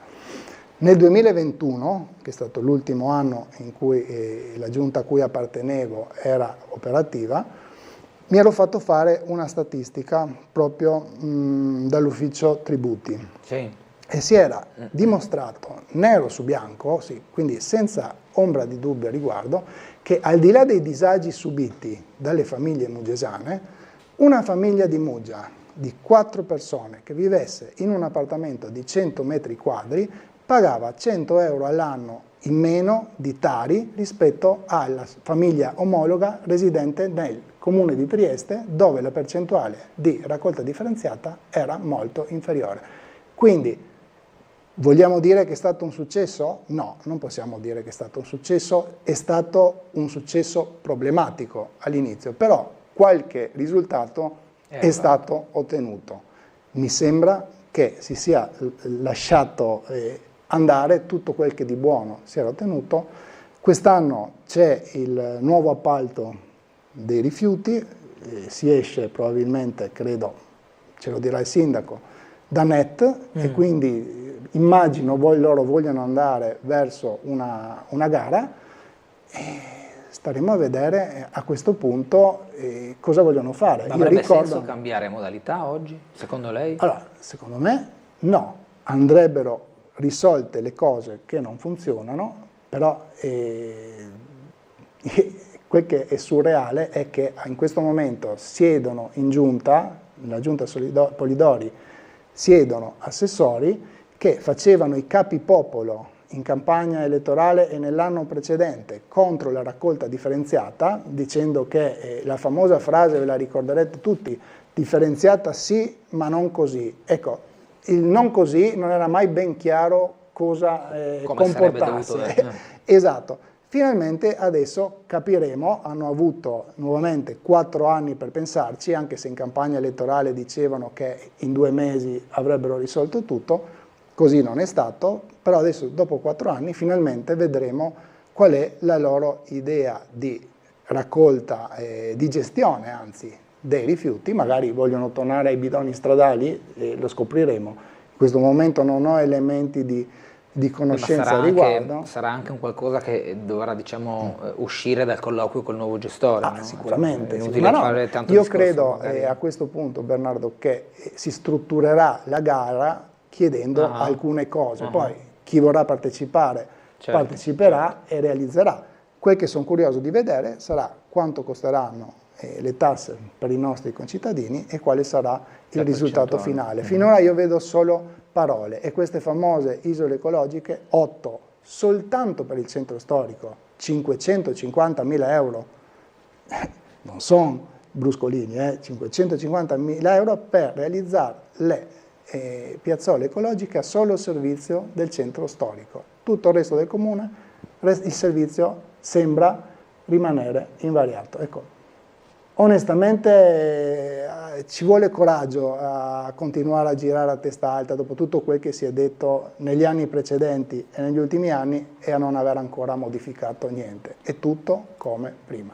Le leggo una mail, buongiorno, da proprietario di barca in Rio Ospo, sappiamo che dragano il fondo all'uscita del Rio a fine maggio, primi di giugno. Se lo sappiamo vuol dire che è ufficiale. Grazie e buona giornata. Sì, altra battaglia di lungo corso, ero andato, qua penso, andiamo veramente indietro, 2017-2018 a parlare con l'allora presidente Zeno D'Agostino dell'autorità di sistema portuale e con Mario Somariva, che all'epoca era il segretario generale, e entrambi mi dissero che c'era in progetto questa idea di in qualche modo, andando a intervenire sull'area dell'ex Aquila e quindi con la creazione di questo nuovo terminal per la società ungherese Adriaport, di fare tutta una serie di interventi sul lato mare, insomma sulle banchine, esatto, e facendo presente il problema appunto della foce del Rio Ospo, dove con la bassa marea le barche ormai non passano più, mi si era detto, ecco, quella sarà l'occasione per intervenire anche là, cosa che appunto, adesso lo ha detto il titolare, insomma, del posto barca su Rio Ospo, in qualche modo è stata calendarizzata. Questo va a inserirsi in un intervento, in una serie di interventi ben più ampi che riguarderanno l'intera area. Ecco, io ovviamente non sono più assessore, non ho più un contatto zona, no? diretto. Sì, esatto, là davanti. Foce, qua c'è Rio Ospo. Esatto. E se lei va, anzi se tu, se vai verso Muggia, un'altra parte importante da ricordare là, eccolo, è proprio Zuma, qui? La foce del Fugnan. Ecco, lì c'è un altro problema di accumulo di residui portati dal torrente Fugnan, e anche su questo punto all'epoca avevamo chiesto al presidente D'Agostino di interessarsi per un dragaggio là, esattamente là. Ricordiamo, unica difficoltà che però non va sottovalutata, è quella che tutta l'area del Golfo di Trieste è contenuta all'interno del SIN, no? Quindi il famoso sito di interesse nazionale inquinato, per cui oggettivamente tutte le procedure per intervenire in aree di questo tipo sono molto complicate, coinvolgono i ministeri romani. Guarda, io ricordo ancora, andando indietro di 15 anni, che il sindaco Nesladek era andato la prima volta a parlare a Roma al ministero chiedendo in questo caso di rivedere il profilo del SIN per quel che riguardava i lavori della parte costiera. Ovviamente non ha tirato fuori, ma no, il problema è che lì, come il discorso del bagno della polizia, quando sono coinvolti ministeri e quindi politiche ben più importanti, trovare il funzionario che è disposto a firmare una carta in qualche modo impegnandosi e mettendoci anche la propria responsabilità è complicato, ma è complicato per le procedure che vigono in questo paese, per cui uno anche magari vuole farlo.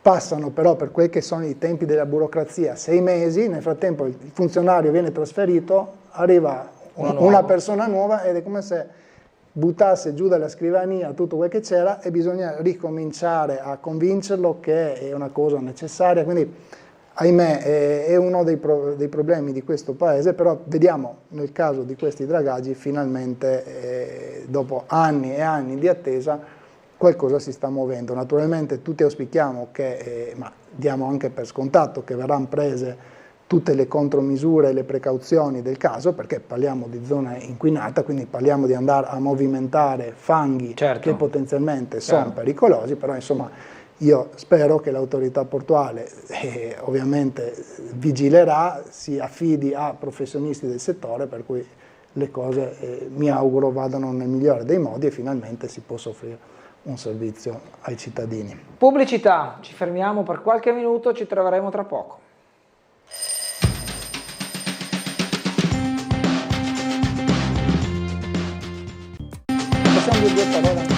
Bene, torniamo in diretta con Sveglia Trieste, 8:34 minuti di lunedì 12 maggio, in studio con noi il consigliere comunale a Muggia del Partito Democratico Francesco Bussani. C'è tutta l'area della Valle delle Noghere che è oggetto di progetti, tra questi in particolare c'è quel, chiamiamolo bypass, per quanto riguarda la viabilità proprio in ingresso e in uscita, con la creazione di un polo logistico. Lì dovrebbero transitare numerosi mezzi pesanti. Allora, le questioni che interessano quell'area sono molteplici. Una è quella che riguarda la Valle delle Noghere in particolare, dove stanno realizzando questo parcheggio che andrà ad accogliere, per quelli che sono gli accordi sottoscritti, i camion in funzione della Valle delle Noghere. Okay? Quindi quella è un'area industriale che noi auspichiamo si sviluppi ulteriormente, perché adesso stanno facendo un parcheggio, però gran parte di quell'area non viene toccata dall'intervento attuale. L'intervento attuale è stato fatto a detta dell'autorità portuale e del COSELAG, che poi è l'ente che va ad amministrare quell'area, perché non era possibile fare altri tipi di intervento, perché c'era 7 metri di terreno inquinato da asportare, si parlava di decine di migliaia di tir che avrebbero dovuto portare via, quindi immaginatevi il delirio. Ovvio, tutti avremmo preferito che in quell'area si fosse potuto fare altro, ma le condizioni ambientali assolutamente non lo consentivano per quelle che sono le norme di legge, per cui parte di quella valle verrà utilizzata per fare questo parcheggio. C'è qualcuno spaventato dall'idea che, visto quanto sta accadendo a Capodistria, dall'altra parte della collina, possa venire l'idea all'autorità portuale di utilizzare l'intera Valle delle Noghere, per la parte che al momento è libera, per realizzare ulteriori parcheggi. Noi personalmente come Partito Democratico di Muggia siamo totalmente contrari a quest'idea. Nel caso specifico questo parcheggio è stato realizzato per tutta una serie di motivazioni, però io ricordo bene gli annunci fatti sulla stampa dal presidente Zeno D'Agostino, in cui parlava di industria green, polo energetico, orto urbano, cioè tutta una serie di attività anche industriali, però di un certo tipo. Questo progetto può interessarci, può piacerci, anche perché comunque parliamo di un'area che è circondata da case. Altra cosa è immaginare un'enorme spianata di cemento, ecco, questo non ci trova assolutamente d'accordo, come anche arriverà il momento di cominciare a chiedere alcune delucidazioni per quel che riguarda la movimentazione dei camion che andranno a servire in entrata e in uscita il nuovo terminal ungherese dell'Adriaport. 3 anni fa incontrai il presidente D'Agostino e gli dissi che era assolutamente impensabile, come peraltro già previsto dagli accordi sottoscritti dagli enti coinvolti, che il traffico in uscita dal terminal ungherese dell'Adriaport, quindi dall'area ex Aquila, per capirci, vicino al Max Pub, all'Auta Marocchi, lì è il canale d'ingresso, ecco, è impensabile che un traffico di centinaia e centinaia di tir al giorno possa essere dirottato su via Flavia, perché questo vorrebbe dire in qualche modo bloccare completamente quella che è l'arteria principale di collegamento tra Muggia e Trieste, se si va poi ad escludere la gran viabilità. Ma tantissimi muggesani continuano a utilizzare quella direttrice. Quindi si era richiesto, in maniera anche importante, la realizzazione di un nuovo asse viario, e il Presidente D'Agostino in tal senso mi aveva rassicurato che magari prendendo parte della concessione adesso data da Automarocchi, insomma, che una strada nuova che corresse in maniera parallela a quelli che sono i binari della ferrovia, per deviare poi nel canale navigabile e andare a connettersi su via Malaspina con la grande viabilità, quindi senza intralciare quelli che sono via Flavia. Qualcuno, magari più sospettoso di me, ha visto la realizzazione della rotonda che è stata fatta su via Flavia in concomitanza con l'imbocco in uscita verso la grande viabilità, davanti alla Trailli e quella è stata realizzata, quella prima non c'era, però quella è stata realizzata, è stato detto per ragioni di sicurezza, però qualcuno invece ci va a leggere la possibilità che questi interventi possano essere. Ora, io non ho elementi per dire né bianco né nero, però sicuramente sono assolutamente contrario all'idea che il traffico passi per via Flavia, si va a creare un nuovo polo logistico importante che movimenterà un sacco di carico, ma proprio si parla appunto di volumi decisamente importanti. È impensabile che questi vadano a intasare la rete viaria attuale. Ci sarebbero gli spazi per una viabilità alternativa, se non ci sono gli spazi si creano. Non può essere che il prezzo lo paghino sempre i cittadini residenti. Ben venga lo sviluppo, ben venga la creazione di posti di lavoro, anzi avremo bisogno di più attività che aprissero sul nostro territorio. Questa società ha fatto un investimento, sta beneficiando di contributi pubblici, però noi chiediamo che anche la vita dei nostri cittadini, che già sarà impattata dalla presenza di navi, gru, cavalieri che si muovono 24 ore su 24, almeno per quel che riguarda il rientro a casa, non debbano farsi ore d'attesa in fila in mezzo al traffico pesante dei tir. Finanziamenti, parlava lei, ma dagli altri enti verso il comune di Muggia arrivano finanziamenti? C'è questa capacità di attrarli oppure no?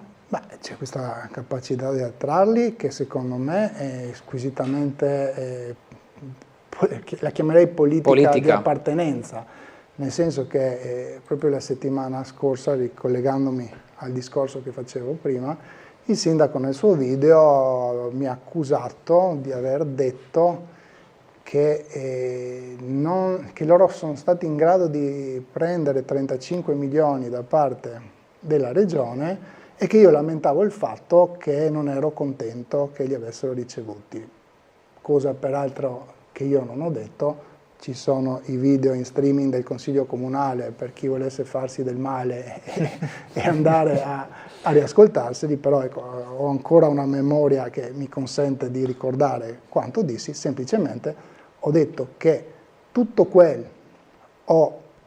l'80% di quello che i muggesani hanno visto realizzarsi a Muggia negli ultimi 3 anni è stato fatto con i soldi della protezione civile regionale. Quindi penso all'intervento sulla strada di San Bartolomeo, gli interventi sui fiumi, adesso l'intervento che verrà fatto alla Foce del Fugnan per il crollo, il cedimento della volta, sono tutti fondi regionali.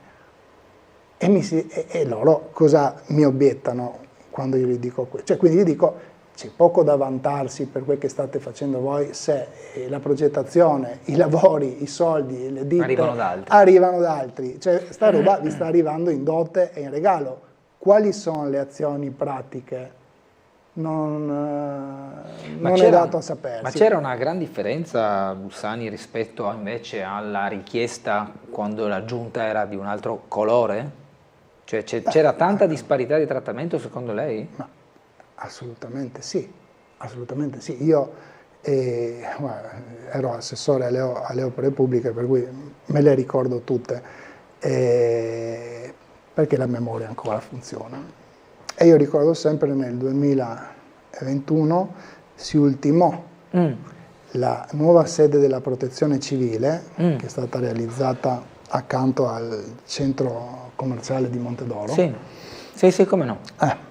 E lì mancava un capannone per il ricovero dei mezzi. Quindi era stato fatto tutto un lavoro fra l'ufficio tecnico di Muggia e i volontari della Protezione Civile per in qualche modo quantificare le dimensioni che sarebbero state necessarie per fare l'opera. Si fece la prima parte dell'intervento, mancava il capannone e io scrissi, penso 3 o 4 volte all'assessore Riccardi chiedendogli di venire a vedere l'opera e la parte realizzata, rendersi conto che con un finanziamento che per la regione è ridicolo, qualche centinaio di migliaia di euro, si sarebbe finalmente potuto chiudere un percorso, diciamo, per cui per 30 anni di Muggia, per quel che riguardava la protezione civile, saremmo stati a posto. Non è mai venuto. Ha risposto una volta alla mail alle richieste che gli sono state inviate dalla segreteria del comune, non da me personalmente. Nessuna risposta. Un'unica volta ha preso un appuntamento che ha disdetto il giorno prima di venire e quindi non è stato fatto niente. Arriva Polidori, arrivano i soldi, guarda un po'. Io credo che sia un segnale di una Lega che è in oggettivo calo di consensi. Ricordiamo sempre che Polidori, oltre ad essere sindaco di Muggia, è anche segretario provinciale della Lega, quindi ha tutto l'interesse. Ecco, quindi Federica, che è dello stesso partito, ha tutto l'interesse a dirottare sui comuni amministrati dalla Lega un sacco di risorse. Però non è che vengono tirate fuori dal cilindro, vengono tolte da altri comuni. Ora mi si dirà, e quindi tu da muggesano non sei contento che arrivano questi soldi per Muggia? Assolutamente sì, però se arrivano i soldi io vorrei vedere anche le opere conseguenti. Ci sono opere che noi finanziamo 5 anni fa, che non sono ancora realizzate. Spogliatoi dello Stadio Zaccaria, Casa delle Associazioni, non si sa più niente, è tutto fermo. Abbiamo un assessore ai lavori pubblici che veramente viene da chiedersi per cosa stiamo pagando, perché è tutto fermo. Tutto. Sentiamo una telefonata. Buongiorno. Pronto? Buongiorno. C'è qualcuno in linea? Buongiorno. No. Mi comunicano dalla regia. Ma c'è una mail, buongiorno. Anche a Muggia l'opposizione è un disco ripetitivo di polemiche e proposte zero, come a Trieste. Le barzellette le lascio a voi, ci rivediamo alle 9. Buona giornata e mai mollar con l'uovo via, che riguarda Trieste, non riguarda Io non credo che questo mail necessiti di commenti. Ognuno ha i suoi supporter, chiaramente sappiamo dove ha votato questa persona, non so se uomo o donna fosse, gli faccio i migliori auguri perché l'albero si giudica dai frutti. Questa è una verità che mi insegnarono quando ero bambino e di frutti ne vediamo molto pochi, sia a Muggia che a Trieste. Questi sono i fatti. Che piaccia al nostro ascoltatore o meno, questi sono i fatti. Poi aspetti pure le 9, verrà qualcuno qua seduto al posto mio a dirle che tutto va bene, che siamo tutti contenti, che è un momento fantastico a Muggia, a Trieste, in Regione e in Italia. Va tutto bene, vero? Va tutto bene.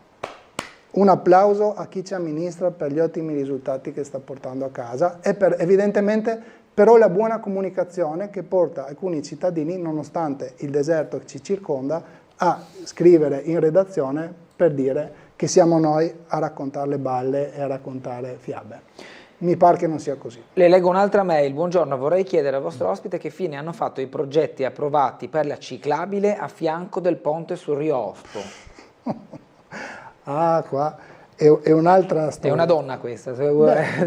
Allora, ringrazio la signora per l'argomento e io le dico che anche in questo caso siamo andati in regione. Se mi date un secondo contestualizzo. Allora, la rotonda sul Ponte del Riospo, nonostante il bravo centrodestra mugesano, quando amministravamo noi, continuasse a puntare il dito sulla giunta attuale per i ritardi nella realizzazione del cantiere, non è mai stato un cantiere comunale, perché quella era un'opera finanziata dall'ex provincia di Trieste in 2 lotti. Il primo lotto era la realizzazione di quella rotonda, il secondo lotto era il rifacimento del ponte sul Riospo, tanto che, per capire che non vi sto dicendo bugie, se voi andate a seguire il percorso della ciclabile lungo il Parco del Riospo, arrivate all'imbocco del ponte e la ciclabile va a finire direttamente in acqua. Perché? Perché il progetto prevedeva che lì si innestasse il nuovo ponte sul Riospo. Opera mai finanziata da parte della Regione, che è subentrata nelle competenze alla provincia. Allora noi andammo in Regione a chiedere appunto quali fossero le tempistiche, se ci fosse l'intenzione per rifare quel ponte sul Riospo. Niente da fare, nessuno aveva battuto chiodo, si stavano studiando, pensando, vedendo. Allora noi chiedemmo all'epoca, vabbè, però nel momento in cui quest'opera costerebbe milioni di euro il rifacimento di un ponte, non si potrebbe ipotizzare la realizzazione di una passerella ciclopedonale sganciata dal ponte che corra parallela al ponte attuale, in modo che anche nel momento in cui si rifacesse il ponte ci sarebbe già una pista ciclopedonale autonoma che non necessita... Siamo qua? Esattamente, siamo qua, che a detta di tutti, ricordo di aver partecipato a un tavolo dell'UTI Giuliana, in cui questa veniva riconosciuta con una delle zone più pericolose dell'intera provincia di Trieste, perché le dimensioni sono strettissime. Ieri ho percorso questa strada per andare a recuperare mio figlio ad un compleanno, c'erano una mamma ed un bambino che spingevano le bici a mano su questo ponte, le macchine erano tutte incolonnate e quando sono passato accanto a loro andavo a uno all'ora per paura di urtare, certo, mamma o bambino.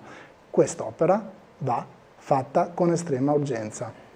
Anche su questo ho chiesto conto alla giunta attuale, non perché è titolata a realizzare l'opera, ma perché è l'interlocutore naturale con la regione, le DR, quindi gli enti che amministrano quelle strade. Anche in questo caso la risposta è stata assolutamente vaga e inconcludente.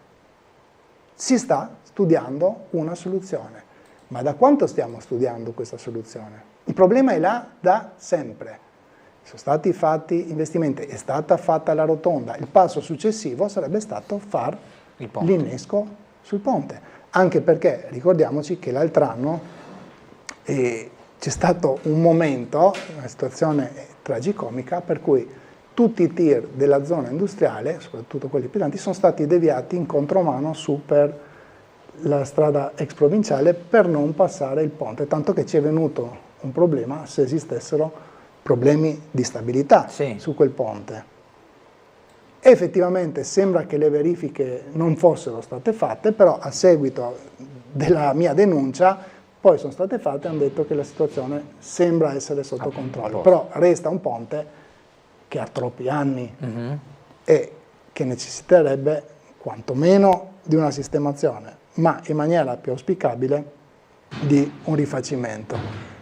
È stato detto, lo faremo, vedremo, ci penseremo, sempre questo futuro mai definito. Qualcuno in questo paese è in grado di prendersi una responsabilità e di dare una data?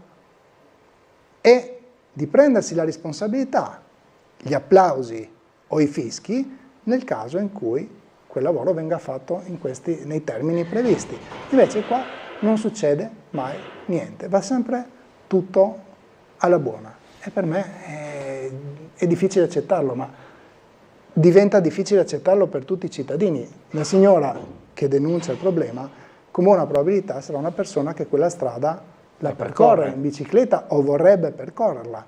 In questo momento magari non lo fa, perché ha paura, e ha paura, a mio avviso, giustamente. Ma Bernardo, non dimentichiamo che sul lato triestino del Riospo parte proprio da lì il percorso della famosa Parenzana. Sì. Ok, quindi è uno snodo importante per il cicloturismo.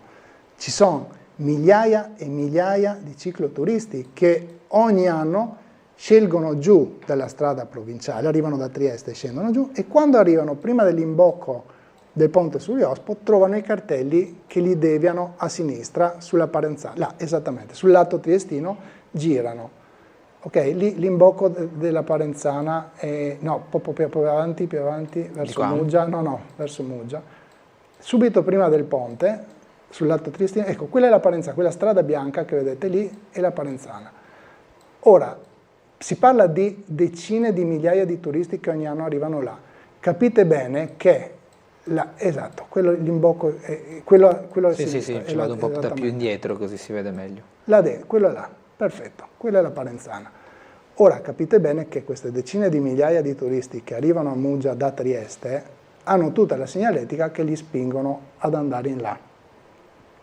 Non sarebbe utile per lo sviluppo turistico anche di Muggia creare una passerella ciclopedonale parallela al ponte e magari un bel cartello che dice: cari turisti che andate sulla Parenzana, venite a fare un giro anche a Muggia, è a 5 minuti di bicicletta da dove siete. Però bisogna invogliarli, no? Non certo, solo con il cartello, ma anche con la struttura. Ma anche con la struttura. Ma all'epoca c'era anche un preventivo, si era stimato circa 800.000 euro per la realizzazione di fondi regionali? Sì, sono loro titolari dell'infrastruttura. Attenzione, 800.000 euro, qualcuno potrebbe dire, madonna mia, sono un sacco di soldi. Non dimentichiamo che c'è sempre il solito problema del SIN. Certo. E quindi qualunque intervento prevede l'asporto del materiale, è molto più complicato che non di farlo in un'area vergine, passatemi il termine. Chiaro. Dunque, vediamo un'altra mail. Buongiorno, una nota per il consigliere del PD. I muggesani finalmente si sono svegliati e hanno eletto una giunta del fare. Naturalmente a voi di sinistra non va bene niente. Cosa avete fatto voi in tutti gli anni di vostra amministrazione? Un merito zero, per questo la cittadinanza si è liberata di voi. Ciacoloni, scrive Loredana. Bene, cara Loredana, è un peccato che non possiamo berci un caffè insieme, perché sennò chiederei a lei in questi 3 anni e mezzo quali sono tutte le cose che invece ha fatto Polidori. Io posso farle la lista dell'elenco delle cose che ha annunciato, faremo, vedremo. Di concreto che resta in mano c'è ben poco. Onestamente, come assessore, potrei farle una lunga lista delle cose che sono state fatte. Non so se è andata in macchina, signora Loredana, su Viale 25 Aprile ultimamente, sembra di fare il Camel Trophy per le buche che ci sono. La giunta precedente ha speso centinaia di migliaia di euro per asfaltare il territorio di Muggia. Quali sono gli ultimi interventi di asfaltatura fatti? A me dispiace che un elettore di centrodestra che per tanti anni ha atteso l'arrivo dei salvatori adesso si trovi in questa situazione. Però, tant'è, ben poco di concreto viene fatto a Muggia. Piaccia o non piaccia al sindaco, piaccia o non piaccia alla signora Loredana, i cittadini se ne stanno accorrendo. Quindi queste accuse sterili che la signora mi muove, perché non sta dicendo niente in realtà, ok, sta semplicemente difendendo il fortino. È legittimo, siamo in democrazia, ci mancherebbe altro, ha tutto il diritto di farlo. Però mi piacerebbe che oltre a lanciare questi sassi ci fosse poi anche una contestualizzazione di quello che uno sta dicendo, perché sennò questa è una sparata buttata lì. Però, ripeto, Acquario chi l'ha fatto? L'ha fatto la giunta Polidori? No, l'ha fatto la giunta Nesladek Marzi nell'avvicendarsi dei 2 mandati. Tutto il tratto costiero dal Molotti a Punta Olmi chi l'ha fatto? Polidori? No. Sa cosa ha fatto il precedente, l'antenato di Polidori, il buon di piazza, quando amministrava Muggia? Ha autorizzato il terrapieno d'Acquario, che, visto che nessuno ha vigilato, è stato bloccato per 20 anni finché non è arrivata una giunta di centro-sinistra in grado finalmente di sbloccare la situazione e realizzare i lavori, signora Loredana. Questo ha fatto chi c'era prima.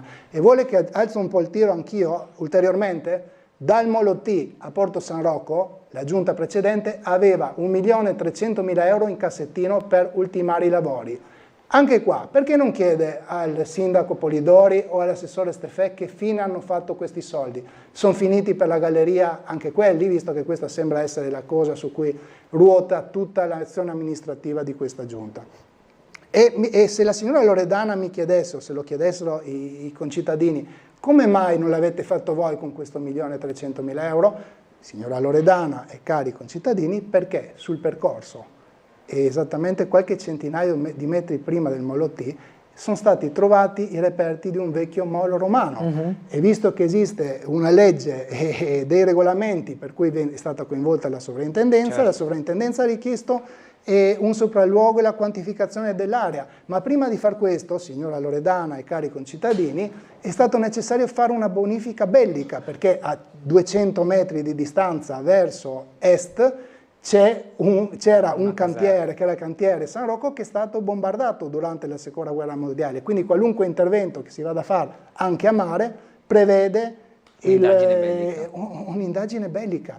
Per questo non siamo stati in grado di farlo noi, ma i soldi c'erano e ci sono, speriamo ancora, se il suo sindaco non ha deciso di spostarli su altri capitoli come quello della galleria.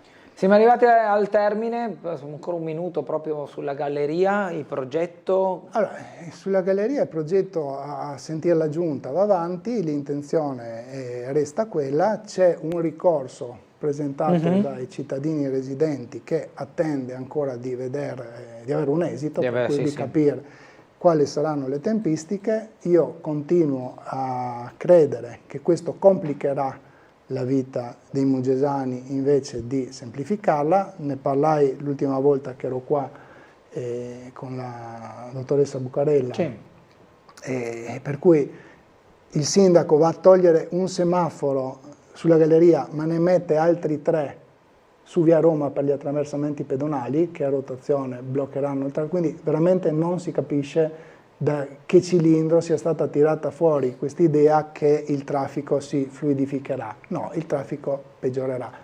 Però adesso è bloccato solo in una direzione. Nel momento in cui verranno messi 3 semafori su via Roma, in entrambi i sensi di marcia avremo macchine in attesa. Prima i cittadini aspettavano lungo la costiera mugesana per imboccarsi in galleria, adesso attenderanno in galleria perché saranno bloccati dai semafori che arrivano dopo. In uscita. Però mi sembra di fare la pizza e di portare... Sono rischi concreti e quando sono state chieste, fatte domande per quali siano le soluzioni che sono previste per far fronte a questi problemi, ci è stato risposto che i problemi non esistono. Ora, mi dispiace perché il prezzo da pagare per questa miopia nell'affrontare i problemi che ha la giunta attuale lo pagheranno i cittadini mugesani sulla loro pelle. E vabbè, a quel punto si chiederà conto a chi di dovere di perché alcune verifiche in più non sono state fatte quando si potevano farle, prima di spendere oltre 20 milioni di euro per un'opera non così necessaria. Grazie a Francesco Bussani che è stato qui con noi questa mattina. È stato un piacere. Un buon lavoro, una buona giornata. Buon lavoro anche a voi e buona giornata a tutti. Noi ci fermiamo per la pubblicità, tra poco cambio ospite, con noi Stefano Vatta di Fratelli d'Italia, consigliere comunale a Trieste, tra poco.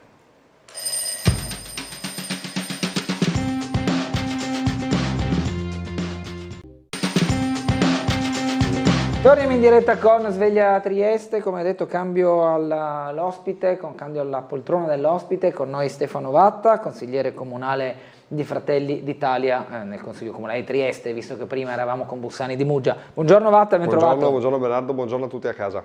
Abbiamo una telefonata, buongiorno. Dunque, buona giornata caro dottor Bernardo e dall'amico consigliere Stefano da Claudio Visentini. Buongiorno. Buongiorno. Ti prego, caro Stefano, se puoi prendere appunti, oggi leggendo il quotidiano mi ha molto colpito l'appello di 2 residenti di Rozzol Melara, dove io ho abitato per decenni. Sono 2 inquiline, Lorena Loi e Daniela Giammatteo. Hanno dichiarato che l'incendio dato fuoco a un divano abbandonato ha rischiato di finire in tragedia e io ci credo perché insomma il fumo era devastante. Gli abitanti che negli anni 70 lì abitavano 650 famiglie, circa 3.500-4.000 persone.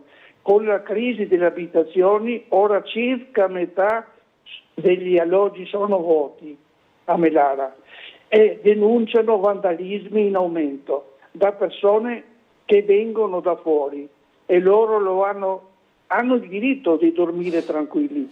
Caro consigliere, ti prego, visto anche l'appartenenza con il tuo partito, parla personalmente con il neopresidente dell'Ater Daniele Mosetti, persona squisita che ho avuto modo di conoscere, con Corrado Tremus, che da anni si occupa, vero Bernardo, dell'Ater? Sì, verissimo.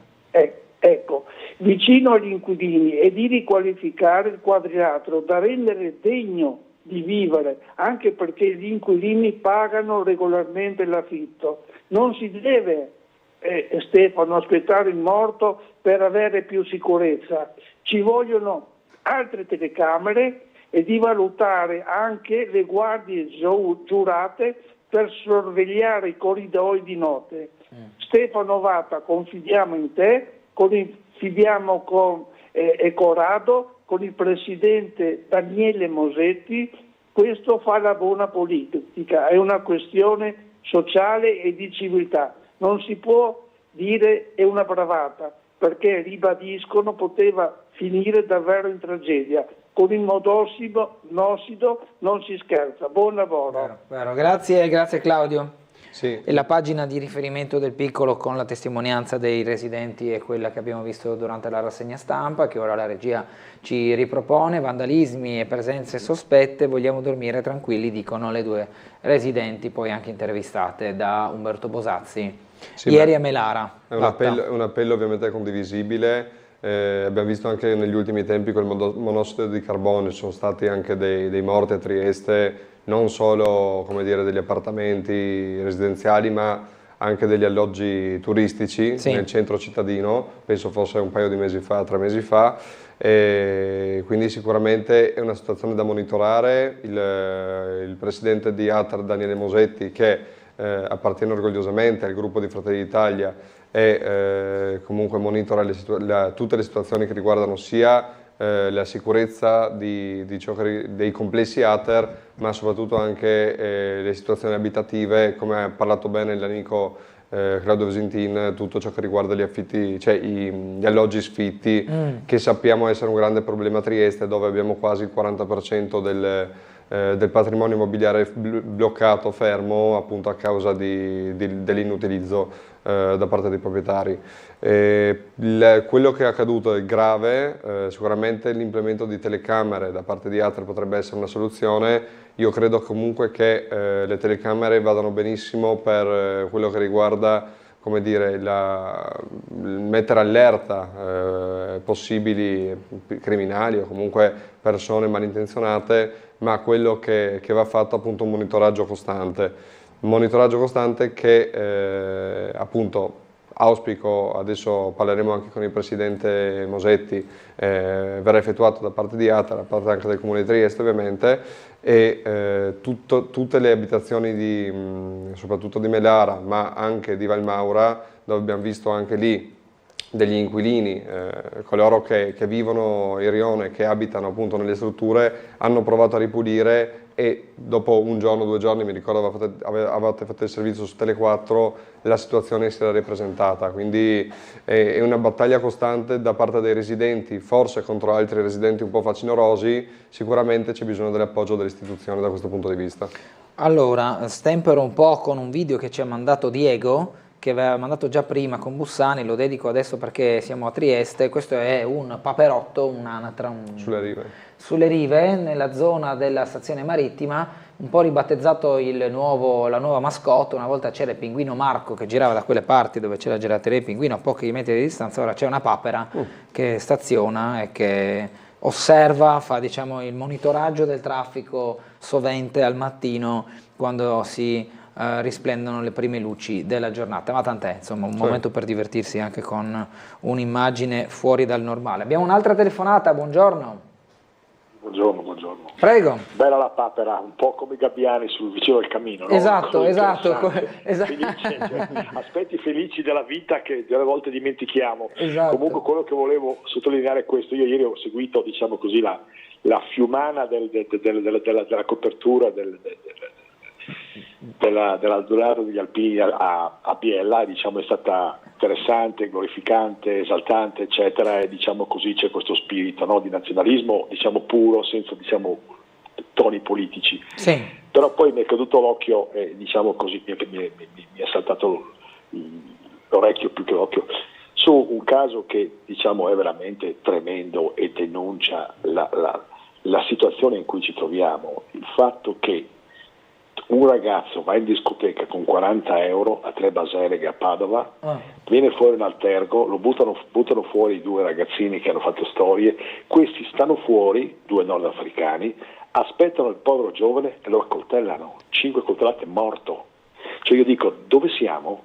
È inutile che stiamo a fare di solito appunto l'accoglienza, il perbenismo, cioè qui ci vuole legge. Quando questi fanno questo è inutile portarli in galera. Questo uno ha pronunciato la facoltà di non rispondere, di non rispondere, per cui si è avvalso della facoltà di non rispondere, e l'altro ha dato delle sommarie. Ma cioè dico, tu mandi un ragazzino di 20 anni in discoteca il sabato sera, gli dai 40 euro, questo va per andare a divertirsi e non torna più a casa perché lo hanno accoltellato. Cioè, questi avevano il coltello. Cioè dico, qui non c'è più bisogno di dire forse la legge, no. Qui bisogna prenderli e mandarli o a casa loro o ai lavori forzati, ma a vita, punto, a vita. Scusatemi, ma secondo me veramente, se ci trovassimo in questa condizione di avere un figlio che va fuori a 20 anni e non torna a casa perché lo hanno accoltellato a morte, è veramente una cosa assurda. Ecco, la papera è un aspetto felice, il resto cosa volete che vi dica? Va bene, buongiorno. Grazie, sì, certo, la papera non voleva essere un modo per deviare dai problemi quotidiani, purtroppo dettati anche da queste notizie di cronaca che provengono, diciamo, tanto da Trieste con l'incendio a Melara, che poteva essere più grave di quello che si è poi risultato in termini di feriti o di vittime, quanto poi al di fuori della città, con quanto ha raccontato anche il telespettatore accaduto in Veneto. E poi ne vediamo, basta ormai aprire un telegiornale, sfogliare un giornale, ascoltare la radio, guardare le notizie via web, ogni giorno c'è un bollettino di guerra tra coltellamenti, incidenti, situazioni che spesso sfuggono di mano anche per motivi veramente futili, come si suol dire, o banalissimi ed evitabilissimi. Gente che per un alterco, perché gli ha toccato lo specchietto in macchina, tira fuori la pistola, che non si sa da dove la teneva, in bagagliaio probabilmente. Cioè, è chiaro che è un momento difficile da affrontare e anche da commentare. Quello che stiamo vivendo magari è frutto anche di un'eccessiva mediaticità su certe cose. Anni fa, quando magari il signore che ha chiamato, anche io, andavamo in discoteca, non esistevano i social, non esistevano tante cose che possono rendere più acido il clima anche tra le parti. Ma io diciamo che posso comunque sottoscrivere quello che ha detto il telespettatore nella chiamata. Sono dei fatti comunque toccanti anche per me. Io frequento ancora le discoteche avendo 24 anni e comunque vedo anche che rispetto a 10 anni fa, mentre magari poteva scappare qualche litigio, qualche appunto rissa, qualche volta, dove magari venivano coinvolti dei miei coetanei, dei miei comunque concittadini, diciamo che poteva finire anche in pronto soccorso a cattinare a qualcuno, magari in un litigio, però non c'era mai, come dire, qualcosa di grave magari da riportare sulla cronaca, mentre al giorno d'oggi vediamo che soprattutto in questi, come dire, nel mondo della notte, ma anche alle luci del giorno, ci succedono dei fatti nella nostra città, nel nostro paese e comunque nel mondo molto gravi, dove vedono protagonisti il 90% delle volte, se non di più, gli stranieri, perché dobbiamo sempre ricordare anche come dire, la percentuale di triestini che commettono determinati crimini rispetto agli stranieri che lo fanno. Io credo di non aver mai visto una persona che conosco io, e ne conosco veramente molti di giovani a Trieste, girare con un coltello piuttosto che andare, come dire, seguire qualcuno o aspettare qualcuno per poi colpirlo. Credo che non appartenga alla nostra cultura soprattutto della cultura della nostra città, ma anche della nostra nazione, penso, o almeno non dalle nostre zone, quindi sono dei fatti molto gravi che purtroppo si ripetono sempre più spesso e che vedono protagonisti non dei triestini, spesso non degli italiani. Ho visto anche ieri o l'altro ieri sul lungomare di Barcole una coppia di ragazzi, mi sembra da friulani o giù di lì, che tornavano a casa dopo una giornata al mare anzi sono venuti al mare appunto a Barcole a Trieste per aspettare di parcheggiare la macchina, hanno messo la freccia e si sono affiancati all'auto che stava uscendo. Dopo 5 minuti di attesa circa sono uscite 2 persone dalla macchina, hanno iniziato a tirare pugni e calci e a sputare sulla loro vettura. Ovviamente il ragazzo con la ragazza a bordo hanno tenuto i finestrini chiusi, impauriti. Questa è una cosa che ho visto su alcuni quotidiani locali di Trieste. Sono episodi all'ordine del giorno ormai e all'ordine del giorno non riguardano nostri concittadini, almeno se riguardano i nostri concittadini ce n'è 1 su 20, quindi anche lì è un interrogativo importante da farsi e qualcuno anche in questa città non se ne è ancora reso conto. Dobbiamo andare in pubblicità, interruzione consueta delle 9:15 circa, ci vediamo tra poco.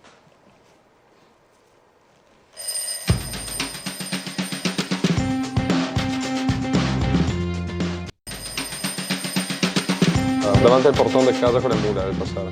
Torniamo in diretta 9:20 minuti di lunedì 12 maggio con Stefano Vatta, consigliere di Fratelli d'Italia nel Consiglio Comunale di Trieste. Abbiamo una telefonata, buongiorno. Bulotta, buongiorno. Buongiorno lei a Stefano Vatta, Nivea. Buongiorno. Allora, quello non è un paperotto, scusate, è un germano reale. Beh, sì, l'acqua piovana l'ho detto in termini grezzi, chiedo scusa per essere stato poco non preciso. A lei, Bulotta. No, vabbè, no, non è, eccolo. Anch'io l'ho visto. Allora, il signore parlava di Padova, io parlo di Milano, e mi chiedo, Stefano, che cos'è questa giustizia oggi? Perché è ora di finirla. Uno viene messo in galera per 15 anni dopo un femminicidio, sia stata una prostituta, che sia stata una madre di famiglia, anche questo non fa differenza, sempre un femminicidio. 15 anni. Dopo 7 anni di galera, viene già da 2 anni, lui fa un lavoro esterno con rientro alla sera in galera perché buona condotta. Lavora in un albergo alla reception, perciò non è che lavi i pavimenti o i piatti, è alla reception, e ieri ha nuovamente accoltellato uno e ucciso una signora che lavorava anche nel bar di questo albergo. Allora io chiedo, chi sono questi, mi permettano, chi mi sente proprio me ne frego, guardi, assolutamente, no? Chi sono questi giudici che si permettono di dare il lavoro esterno a un omicida dopo 6 anni, condannandolo a 15, che già fa schifo, lo ripeto, no? Per buona condotta. Cosa tengono loro per buona condotta? Non lo so. Mi viene in mente, voi siete giovani, sia Gulotta che Vatta. Più Vatta però. No, dai. Sì, dica, scusi. Finisca Nivea se... allora se vuole richiamare, così conclude diciamo, quanto voleva dire. Sul giovani sì. il telefono si è rifiutato e ha chiuso, evidentemente. No, appena sentito intanto magari posso dire qualcosa su quello che ha detto finora Nivea, così non mi perdo nulla nel caso volesse aggiungere qualcosa. Diciamo che sono d'accordissimo sul fatto che in Italia la giustizia sia quella che sia. Penso anche che a livello come dire, di carcere e di utilità alla comunità da parte dei detenuti possa anche essere preso in considerazione, come in passato anche dei colleghi più esperti mi hanno raccontato, si paventava l'idea di magari anche a livello comunale, statale, la cura del verde piuttosto che le strisce pedonali, questi tipi di lavori qui utili appunto alla collettività, anche retribuiti, ovviamente non probabilmente con una paga come quella normale, ma insomma piuttosto che stare in carcere, in cella a fumare sigarette e a passare la propria vita lì, penso anche che fare del bene, comunicare alla comunità, tagliare qualche albero possa essere interessante, importante per queste persone, ovviamente non per tutti, ma insomma penso che possa essere anche un modo di reintegrare e appunto utilizzare le risorse, comunque che sono delle risorse umane che abbiamo anche all'interno delle carceri, piuttosto che tenerle lì ferme, appunto, che passino il loro tempo a fare qualcosa di utile per la comunità.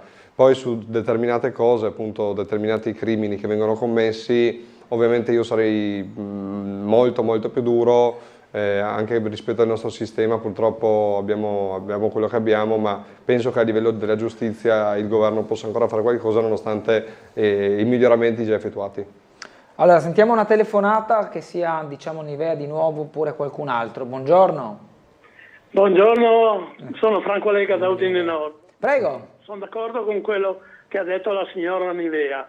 E poi dopo un'altra cosa, Medao 15 giorni fa è venuto lì, non ha parlato dei metal detector. Sì, lui ha presentato una domanda, una carta semplice lì che mettono sotto il tappeto praticamente. No, bisogna andare, il proverbio dice, se vuoi avere qualcosa di riscontro devi andare da solo, se invece non vuoi manda. E quindi anche il signore e l'ospite dovrebbe andare, visto che ci sono tanti femminicidi e tanti accoltellamenti a Trieste, andare dal prefetto e dal questore, tirargli le orecchie e mettere il metal detector, così agevolerebbero la polizia e le forze dell'ordine e si starebbe più tranquilli e più praticamente si potrebbe anche viaggiare, cioè girare di notte la città.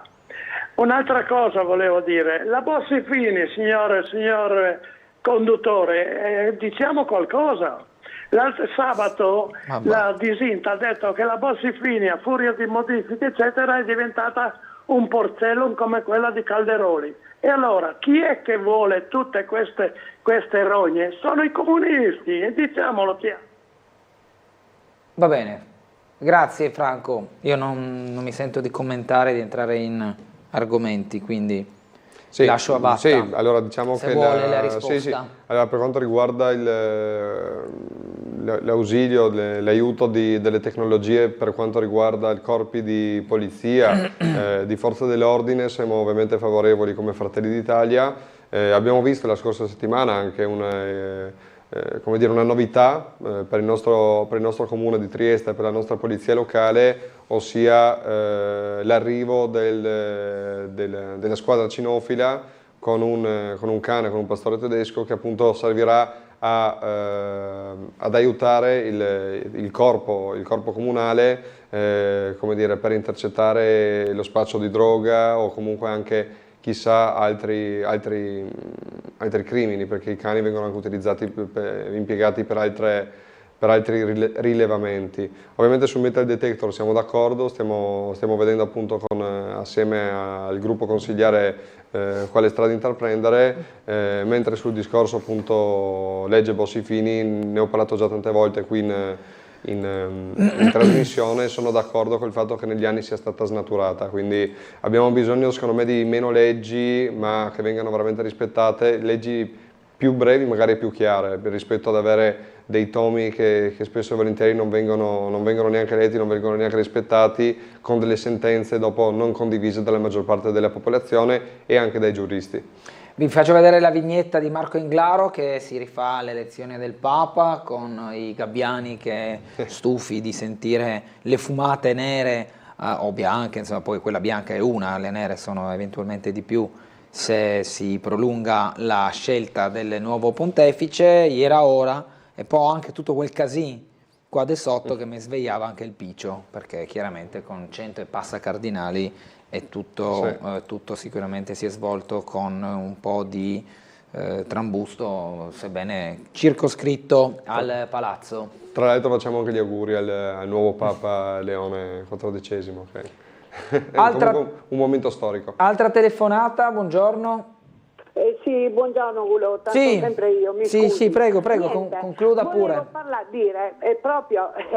Devo ripetere, perché voi siete giovani, ma ha fatto notizia in tutta Italia quella volta, la banda della Maiana, Sì. che hanno ammazzato 3 ragazze a Roma, figli di papà, erano della Roma Bene, e poi 2 sono morte, sono state messe tutte nel portabagagli, una si è salvata perché si pensava che fosse morta. Poi questo è stato dimesso, non solo dimesso, no? Ecco, scarcerato dalla galera, e ne ha fatte fuori altri 2 dopo 20 anni, insomma. Ecco, siamo sempre lì. I violentatori li castrerei, ma non farmacologicamente, chirurgicamente, e queste persone le metterei dentro e butterei via la chiave, perché la pena di morte in Italia non esiste. Grazie. Grazie. Giudizio duro Sì. su chi reitera in particolare questo reato odioso, fastidioso, soprattutto verso le donne, non che se uccidi un uomo è meglio, cioè, No, che chiaro, non chiaro. passi questo messaggio. No, sicuramente condivido quello che ha espresso Nivea. Ovviamente, sì, come hai detto giustamente tu Bernardo, anche il termine femminicidio non è proprio correttissimo, nel senso che siamo abituati a sentirlo, è stato importato magari dai social, dai quotidiani, però si tratta comunque sempre di omicidio. L'omicidio coinvolge comunque 2 esseri umani, uno che ne uccide un altro o più, quindi parliamo sempre di omicidi. Ecco. Sicuramente abbiamo anche degli omicidi di donne che uccidono degli uomini, fanno meno scalpore in questo periodo storico rispetto ad un uomo che uccide una donna. Comunque è una piaga sociale, è un tema che va comunque sempre affrontato, sempre ricordato. Sì, quindi diciamo che anche lì a livello, come dire, giudiziario, legale, c'è tanto da lavorare, perché appunto le pene, anche per quanto riguarda le condanne, spesso vengono ridotte per motivi che riguardano magari la buona condotta o altro. Ecco, parlare di buona condotta mi dà anche quasi fastidio sentirla, nel senso come termine, come parola, perché è ovvio che uno che finisce in carcere debba comportarsi bene. Se non si comporta bene, o dobbiamo aumentare la pena, o se no, appunto, come dicevo prima, potrebbe essere utile qualche lavoro per la collettività, piuttosto che stare sulla branda a fumare sigarette tutto il giorno, quello che avviene tuttora. Dobbiamo nuovamente fermarci per l'ultima pausa pubblicitaria e torneremo di nuovo con voi tra poco.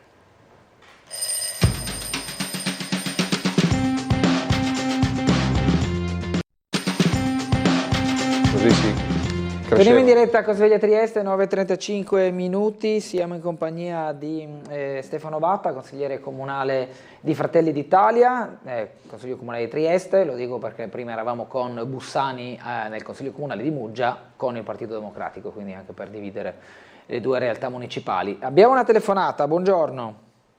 Sì, buongiorno, sono Maria. Prego. Niente, io volevo chiedere l'informazione. Dunque, Forza Italia e Fratelli d'Italia, la differenza qual è? E poi il Partito Democratico, democratico di che? Loro sono di sinistra, in pratica comunisti, perché hanno questa nomina di Partito Democratico che democratico non è? Questa è una domanda che poi mi faccio sempre. Volevo capire le differenze, e appunto che parlava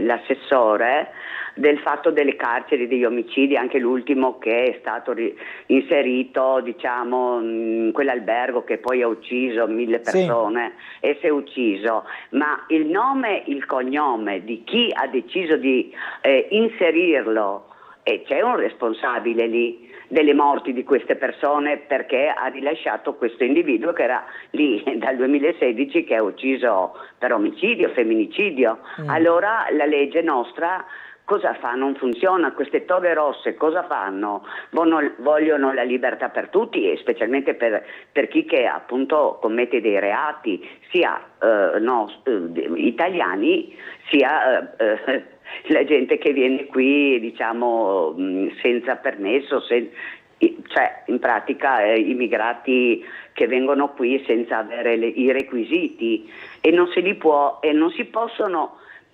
mandare da dove sono venuti, visto che ci sono anche dei paesi sicuri e loro vengono proprio da lì. Allora cosa si fa? Questo governo cosa fa? Niente, neanche loro. All'opposizione c'è il Partito Comunista, ma chi che governa anche altrettanto non fa niente, perché non si risolve più questo caso.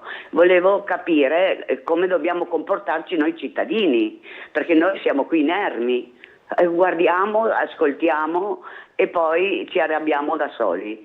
Ecco, volevo capire una spiegazione su queste domande. Va bene, ci proviamo. Grazie. Grazie. Posto che magari sul Partito Democratico risponderà qualcuno del Partito Democratico, immagino che Vatta non voglia imbarcarsi in spiegazioni di eredità di Partito Comunista traslato in quello che è l'attuale Partito Democratico, oppure quella crasi che si fece ancora a suo tempo quando c'erano altri partiti, l'Ulivo, la Margherita, proprio il Partito Comunista. Quella la lasciamo rispondere a chi sarà competente prossimamente. La differenza fra Forza Italia e Fratelli d'Italia, diciamo, più compete magari a Vatta, così anche come le azioni del governo a contrasto dell'immigrazione clandestina, e poi diciamo che più che dare una risposta si può dare un giudizio, Vatta, sulla scelta della legge italiana o dell'interpretazione della legge da parte di alcuni giudici di concedere certe cose in questo caso ai detenuti, nel caso specifico, in altri casi con sentenze che ribaltano magari qualche decisione presa in precedenza. Prego. Certo, allora sicuramente il discorso, apro subito con una battuta, il Partito Democratico l'hanno voluto mettere nel nome, come dire, l'accezione democratica, perché a mio parere di democratico in realtà hanno ben poco, quindi almeno il nome ce l'hanno. Per quanto riguarda Forza Italia e Fratelli d'Italia, la differenza, io come posso dire da eletto, comunque anche da persona che segue la politica da tanto tempo, la grande differenza che posso dire all'interno del centrodestra, che comunque rimane una coalizione come dire, seria, ferma e compatta, quella che è la componente di Forza Italia magari un po' più verso il liberale, mentre Fratelli d'Italia storicamente è un partito comunque della destra sociale, comunque, quindi sono delle differenze, penso, dal punto di vista economico, dal punto di vista appunto anche degli individui all'interno della società. Su tante cose siamo d'accordo, mentre su altre magari loro appunto vanno più verso uno schema liberale, noi verso uno schema appunto sociale. Per quanto riguarda l'altro argomento che mi sono dei giudici del governo, sì, allora, i giudici sappiamo, come abbiamo detto prima, essere un grandissimo problema in questa nazione, spesso e volentieri con delle sentenze abbastanza assurde. Ricordiamo comunque anche sempre il caso anche della nave della Carola Rackete, adesso parlamentare europeo, che speronò una vedetta della Guardia di Finanza e i giudici hanno ritenuto che appunto potesse farlo.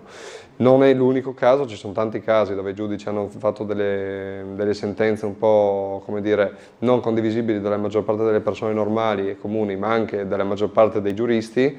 Mentre per quanto riguarda il governo abbiamo provato sicuramente per quanto riguarda il trasporto in Albania di alcuni clandestini, ma anche con il dialogo con alcuni paesi del Nord America, cioè del Nord Africa e di altre nazioni.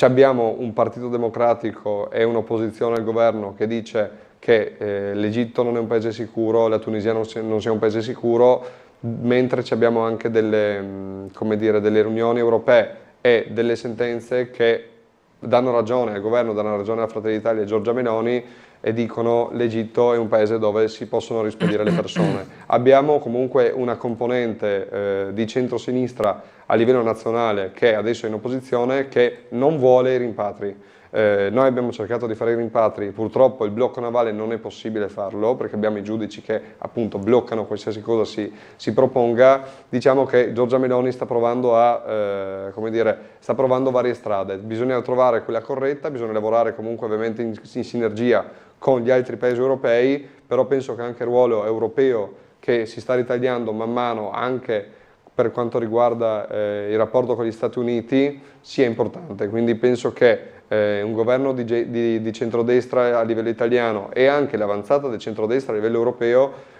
in un modo o nell'altro possano far del bene a questa Europa ormai in cancrena, sia dal punto di vista della gestione dei flussi migratori, sia dal punto di vista della sicurezza e soprattutto anche dal punto di vista economico. Allora, andiamo a leggere una mail velocemente, poi c'è anche una telefonata. Dunque, anni di governo di destra e sinistra a ogni livello amministrativo hanno ridotto la città, che è sotto gli occhi di tutti, insicura e irriconoscibile, scrive un telespettatore che aggiunge: troppe aree della nostra città vivono una condizione crescente di degrado con episodi quotidiani di microcriminalità, mala movida, furti, spaccio e vandalismi. La sicurezza urbana oggi non è più rinviabile.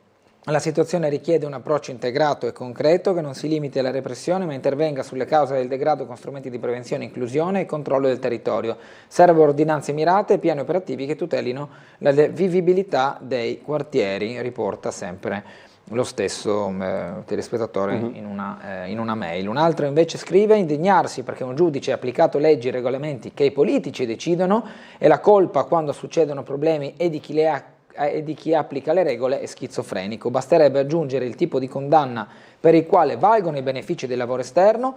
Poi a fine pena auguro a tutti di non incrociare un omicida o un tossicodipendente chiuso a far niente per tutti quegli anni. L'ex sindaco di Roma Alemanno, tra i più forti sostenitori in Italia del carcere duro, del buttare le chiavi, dei lavori forzati, ora che si trova a Rebibbia denuncia la situazione tragica delle carceri. Dipende, sai che dipende, che penso sia la citazione della canzone di Chiarabe De Palo. Vatta, se vuole commentare, poi andiamo alla telefonata. Sì, allora condivido in parte quello che è stato scritto. Ovviamente quello che dicevo, come dire, per essere utile alla collettività e anche per essere utili a se stessi, penso, perché io penso che una persona che sta in carcere per 5, 10, 15, 20 anni, man mano si renda conto che star fermi tutto il giorno in branda non sia la scelta migliore, magari impiegare il proprio tempo per qualcosa di utile possa essere un po' più apprezzato, ecco, sia appunto agli occhi degli altri, ma soprattutto per sentirsi bene con se stessi, anche perché penso che l'essere umano abbia il bisogno di lavorare o comunque fare qualcosa, crescere interiormente per se stesso, quindi penso che appunto l'utilizzo di queste persone in futuro potrebbe essere un argomento condivisibile dalla maggior parte delle persone. Telefonata, buongiorno. Pronto? Sì, prego. Sì, buongiorno. Buongiorno. Allora, io mi riferisco a quell'incidente della moto in Porto Vecchio. Sì. Allora, tempo fa io avevo telefonato a Tele4, mi sembra che c'era proprio lei, dottor Gulotta, su quello che succede su quel rettilineo in Porto Vecchio. Io uso molto la bicicletta e ogni tanto vado dentro lì. Ricordo. La mia non è una critica, per l'amor di Dio, perché ben vengano le piste ciclabili, marciapiedi larghi, però lì non chiamiamola pista ciclabile, c'è una riga per terra dove una bicicletta se incrocia un'altra bicicletta deve spostarsi al centro delle carreggiate. Io ho fatto dei filmati lì sul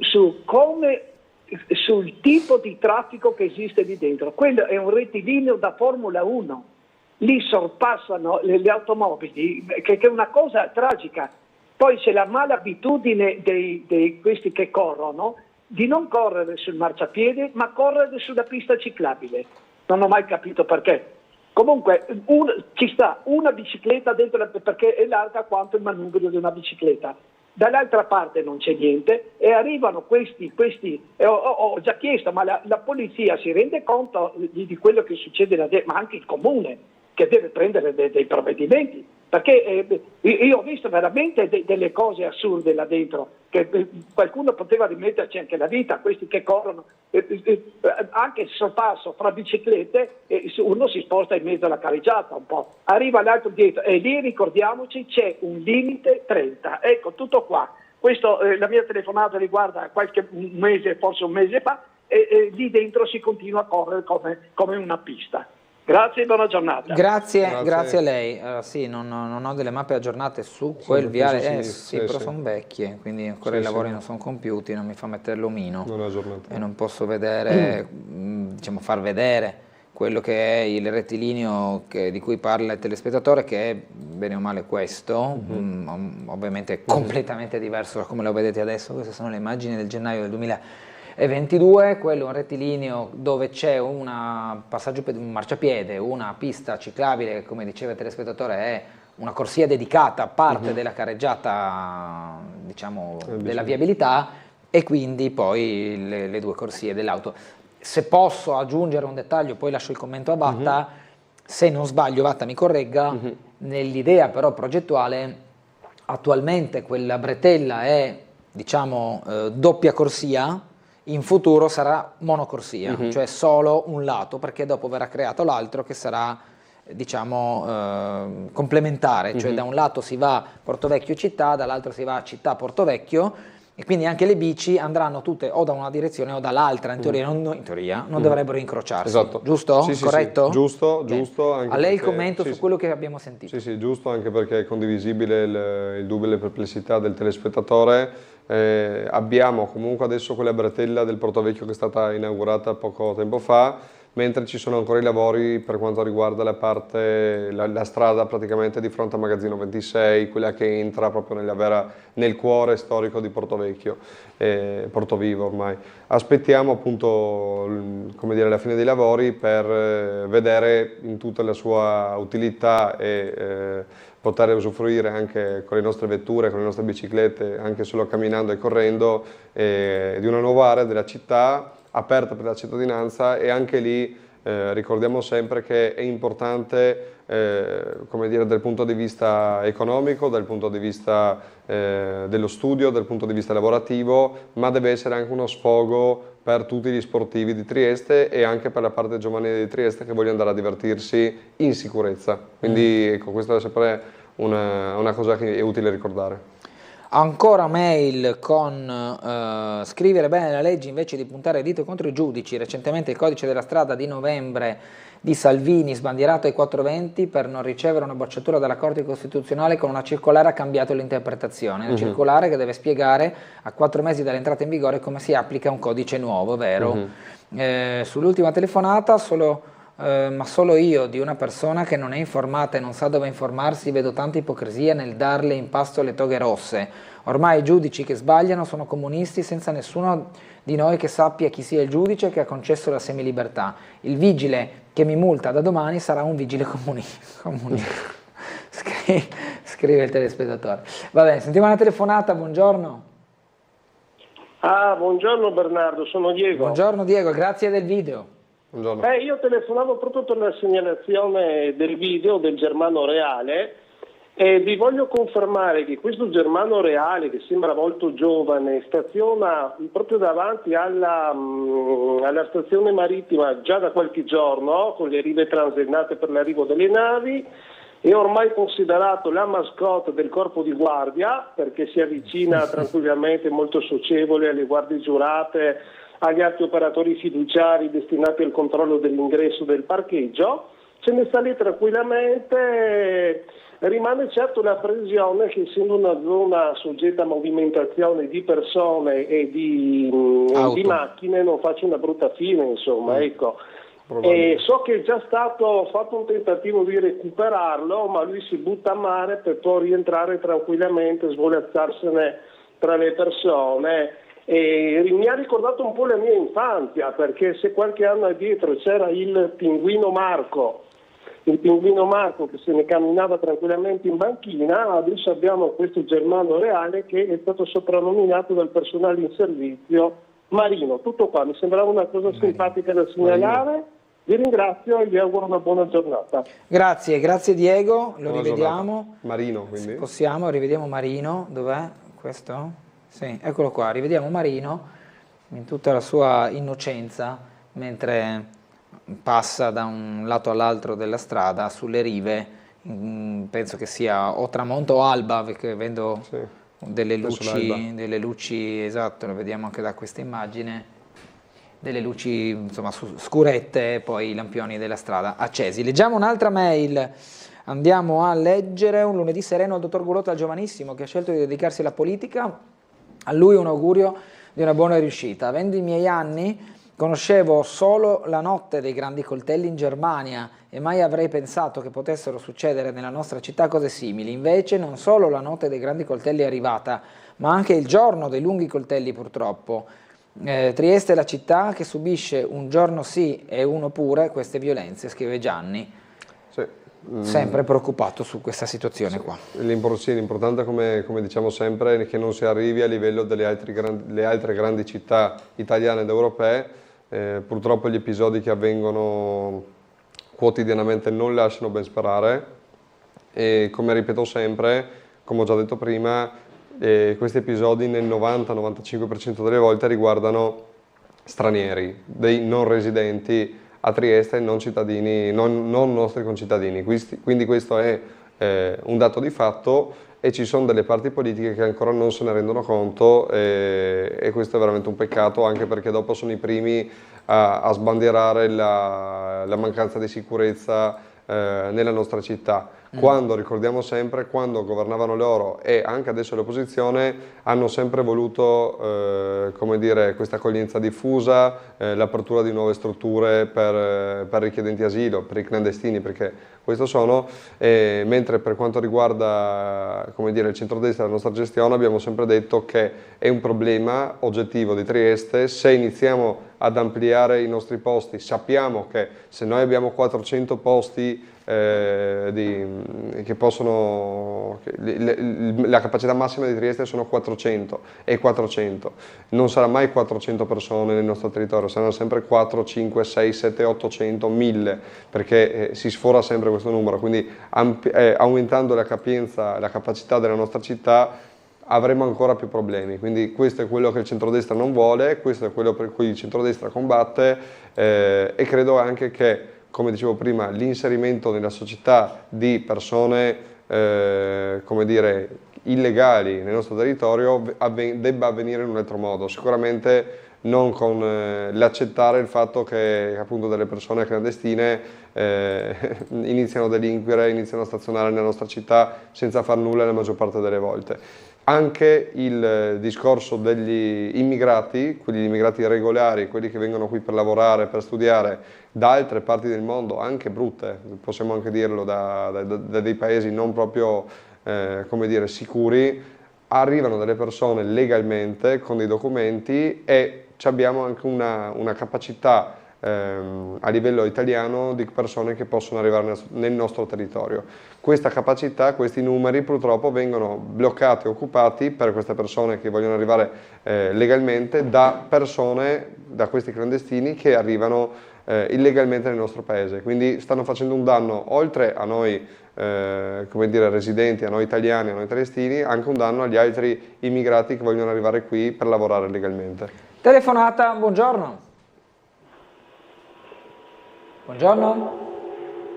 C'è nessuno in linea, pronto? Sembra che parliamo con al di là.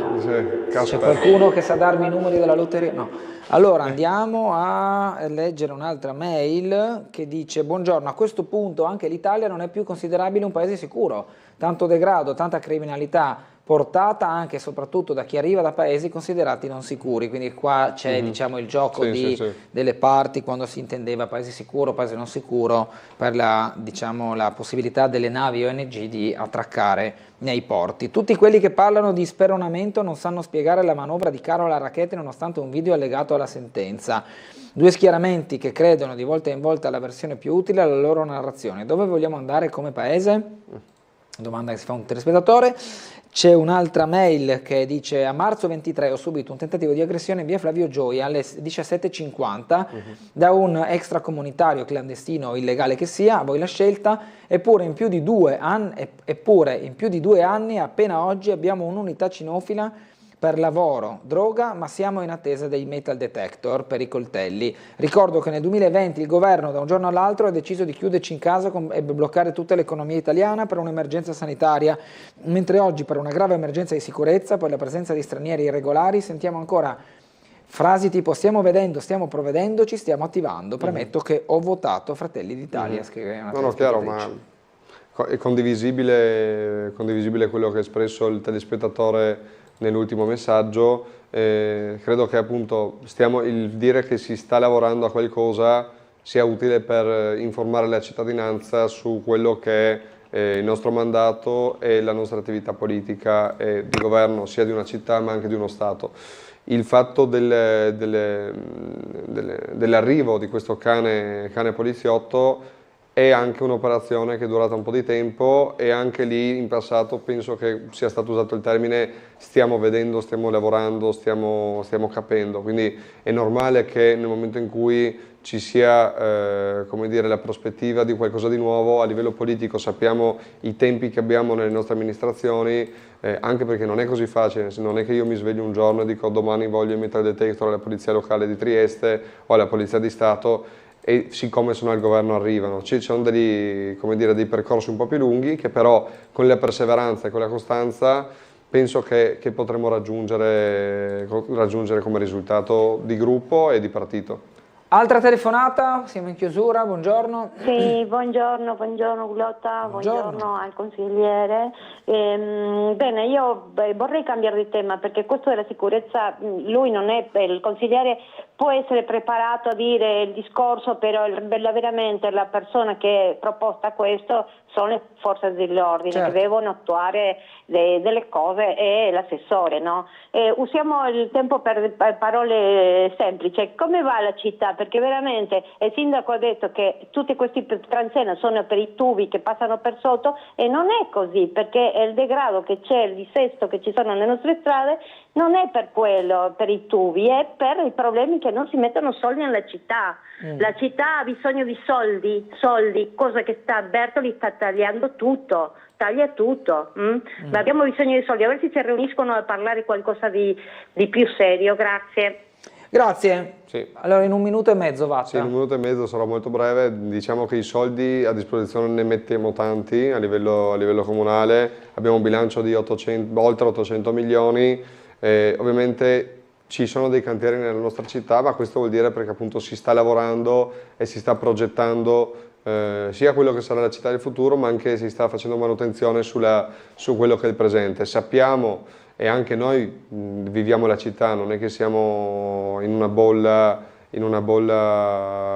appunto a sé stante. Anch'io sono venuto qui a Tele4 nel vostro studio in motorino, vado presso il municipio in motorino, vado a lavorare in motorino, quindi sono il primo che vede quando c'è una buca per strada e la segnalo e magari arrivano gli operai e la mettono a posto. Sappiamo comunque che questi lavori qui a livello stradale non bastano queste toppe, perché dopo qualche mese torna allo stato di prima la strada. Bisogna appunto asfaltare totalmente, cosa che periodicamente viene fatta e abbiamo tantissimi chilometri nella nostra città di strade, di marciapiedi, quindi non possiamo pensare di asfaltare tutta la città ogni 2 anni. Dobbiamo fare delle programmazioni e sicuramente ci sono degli uffici e un assessorato attento a queste problematiche che monitorano la situazione. Il fatto di avere tanti cantieri a Trieste so essere un problema, comunque un disagio per la cittadinanza, però ripetiamo sempre che è meglio avere qualche cantiere e patentare un po' e poi avere una città, come dire, a posto rispetto a non fare nulla, non lavorare per non dare fastidio alle persone, ma dopo di base essere inutili per la collettività. Grazie a Stefano Vatta che è stato con noi questa mattina, una buona giornata, un buon lavoro. Grazie Bernardo, grazie a tutti voi e buon inizio di settimana. Ci fermiamo qui per quanto riguarda Sveglia Trieste, che torna però domani a partire dalle 7. Vuole aggiungere? Sì, voglio aggiungere l'ultima cosa, dato che era ieri, auguri a tutte le mamme per la giornata a loro dedicata. Grazie ancora a tutti, buona giornata, arrivederci.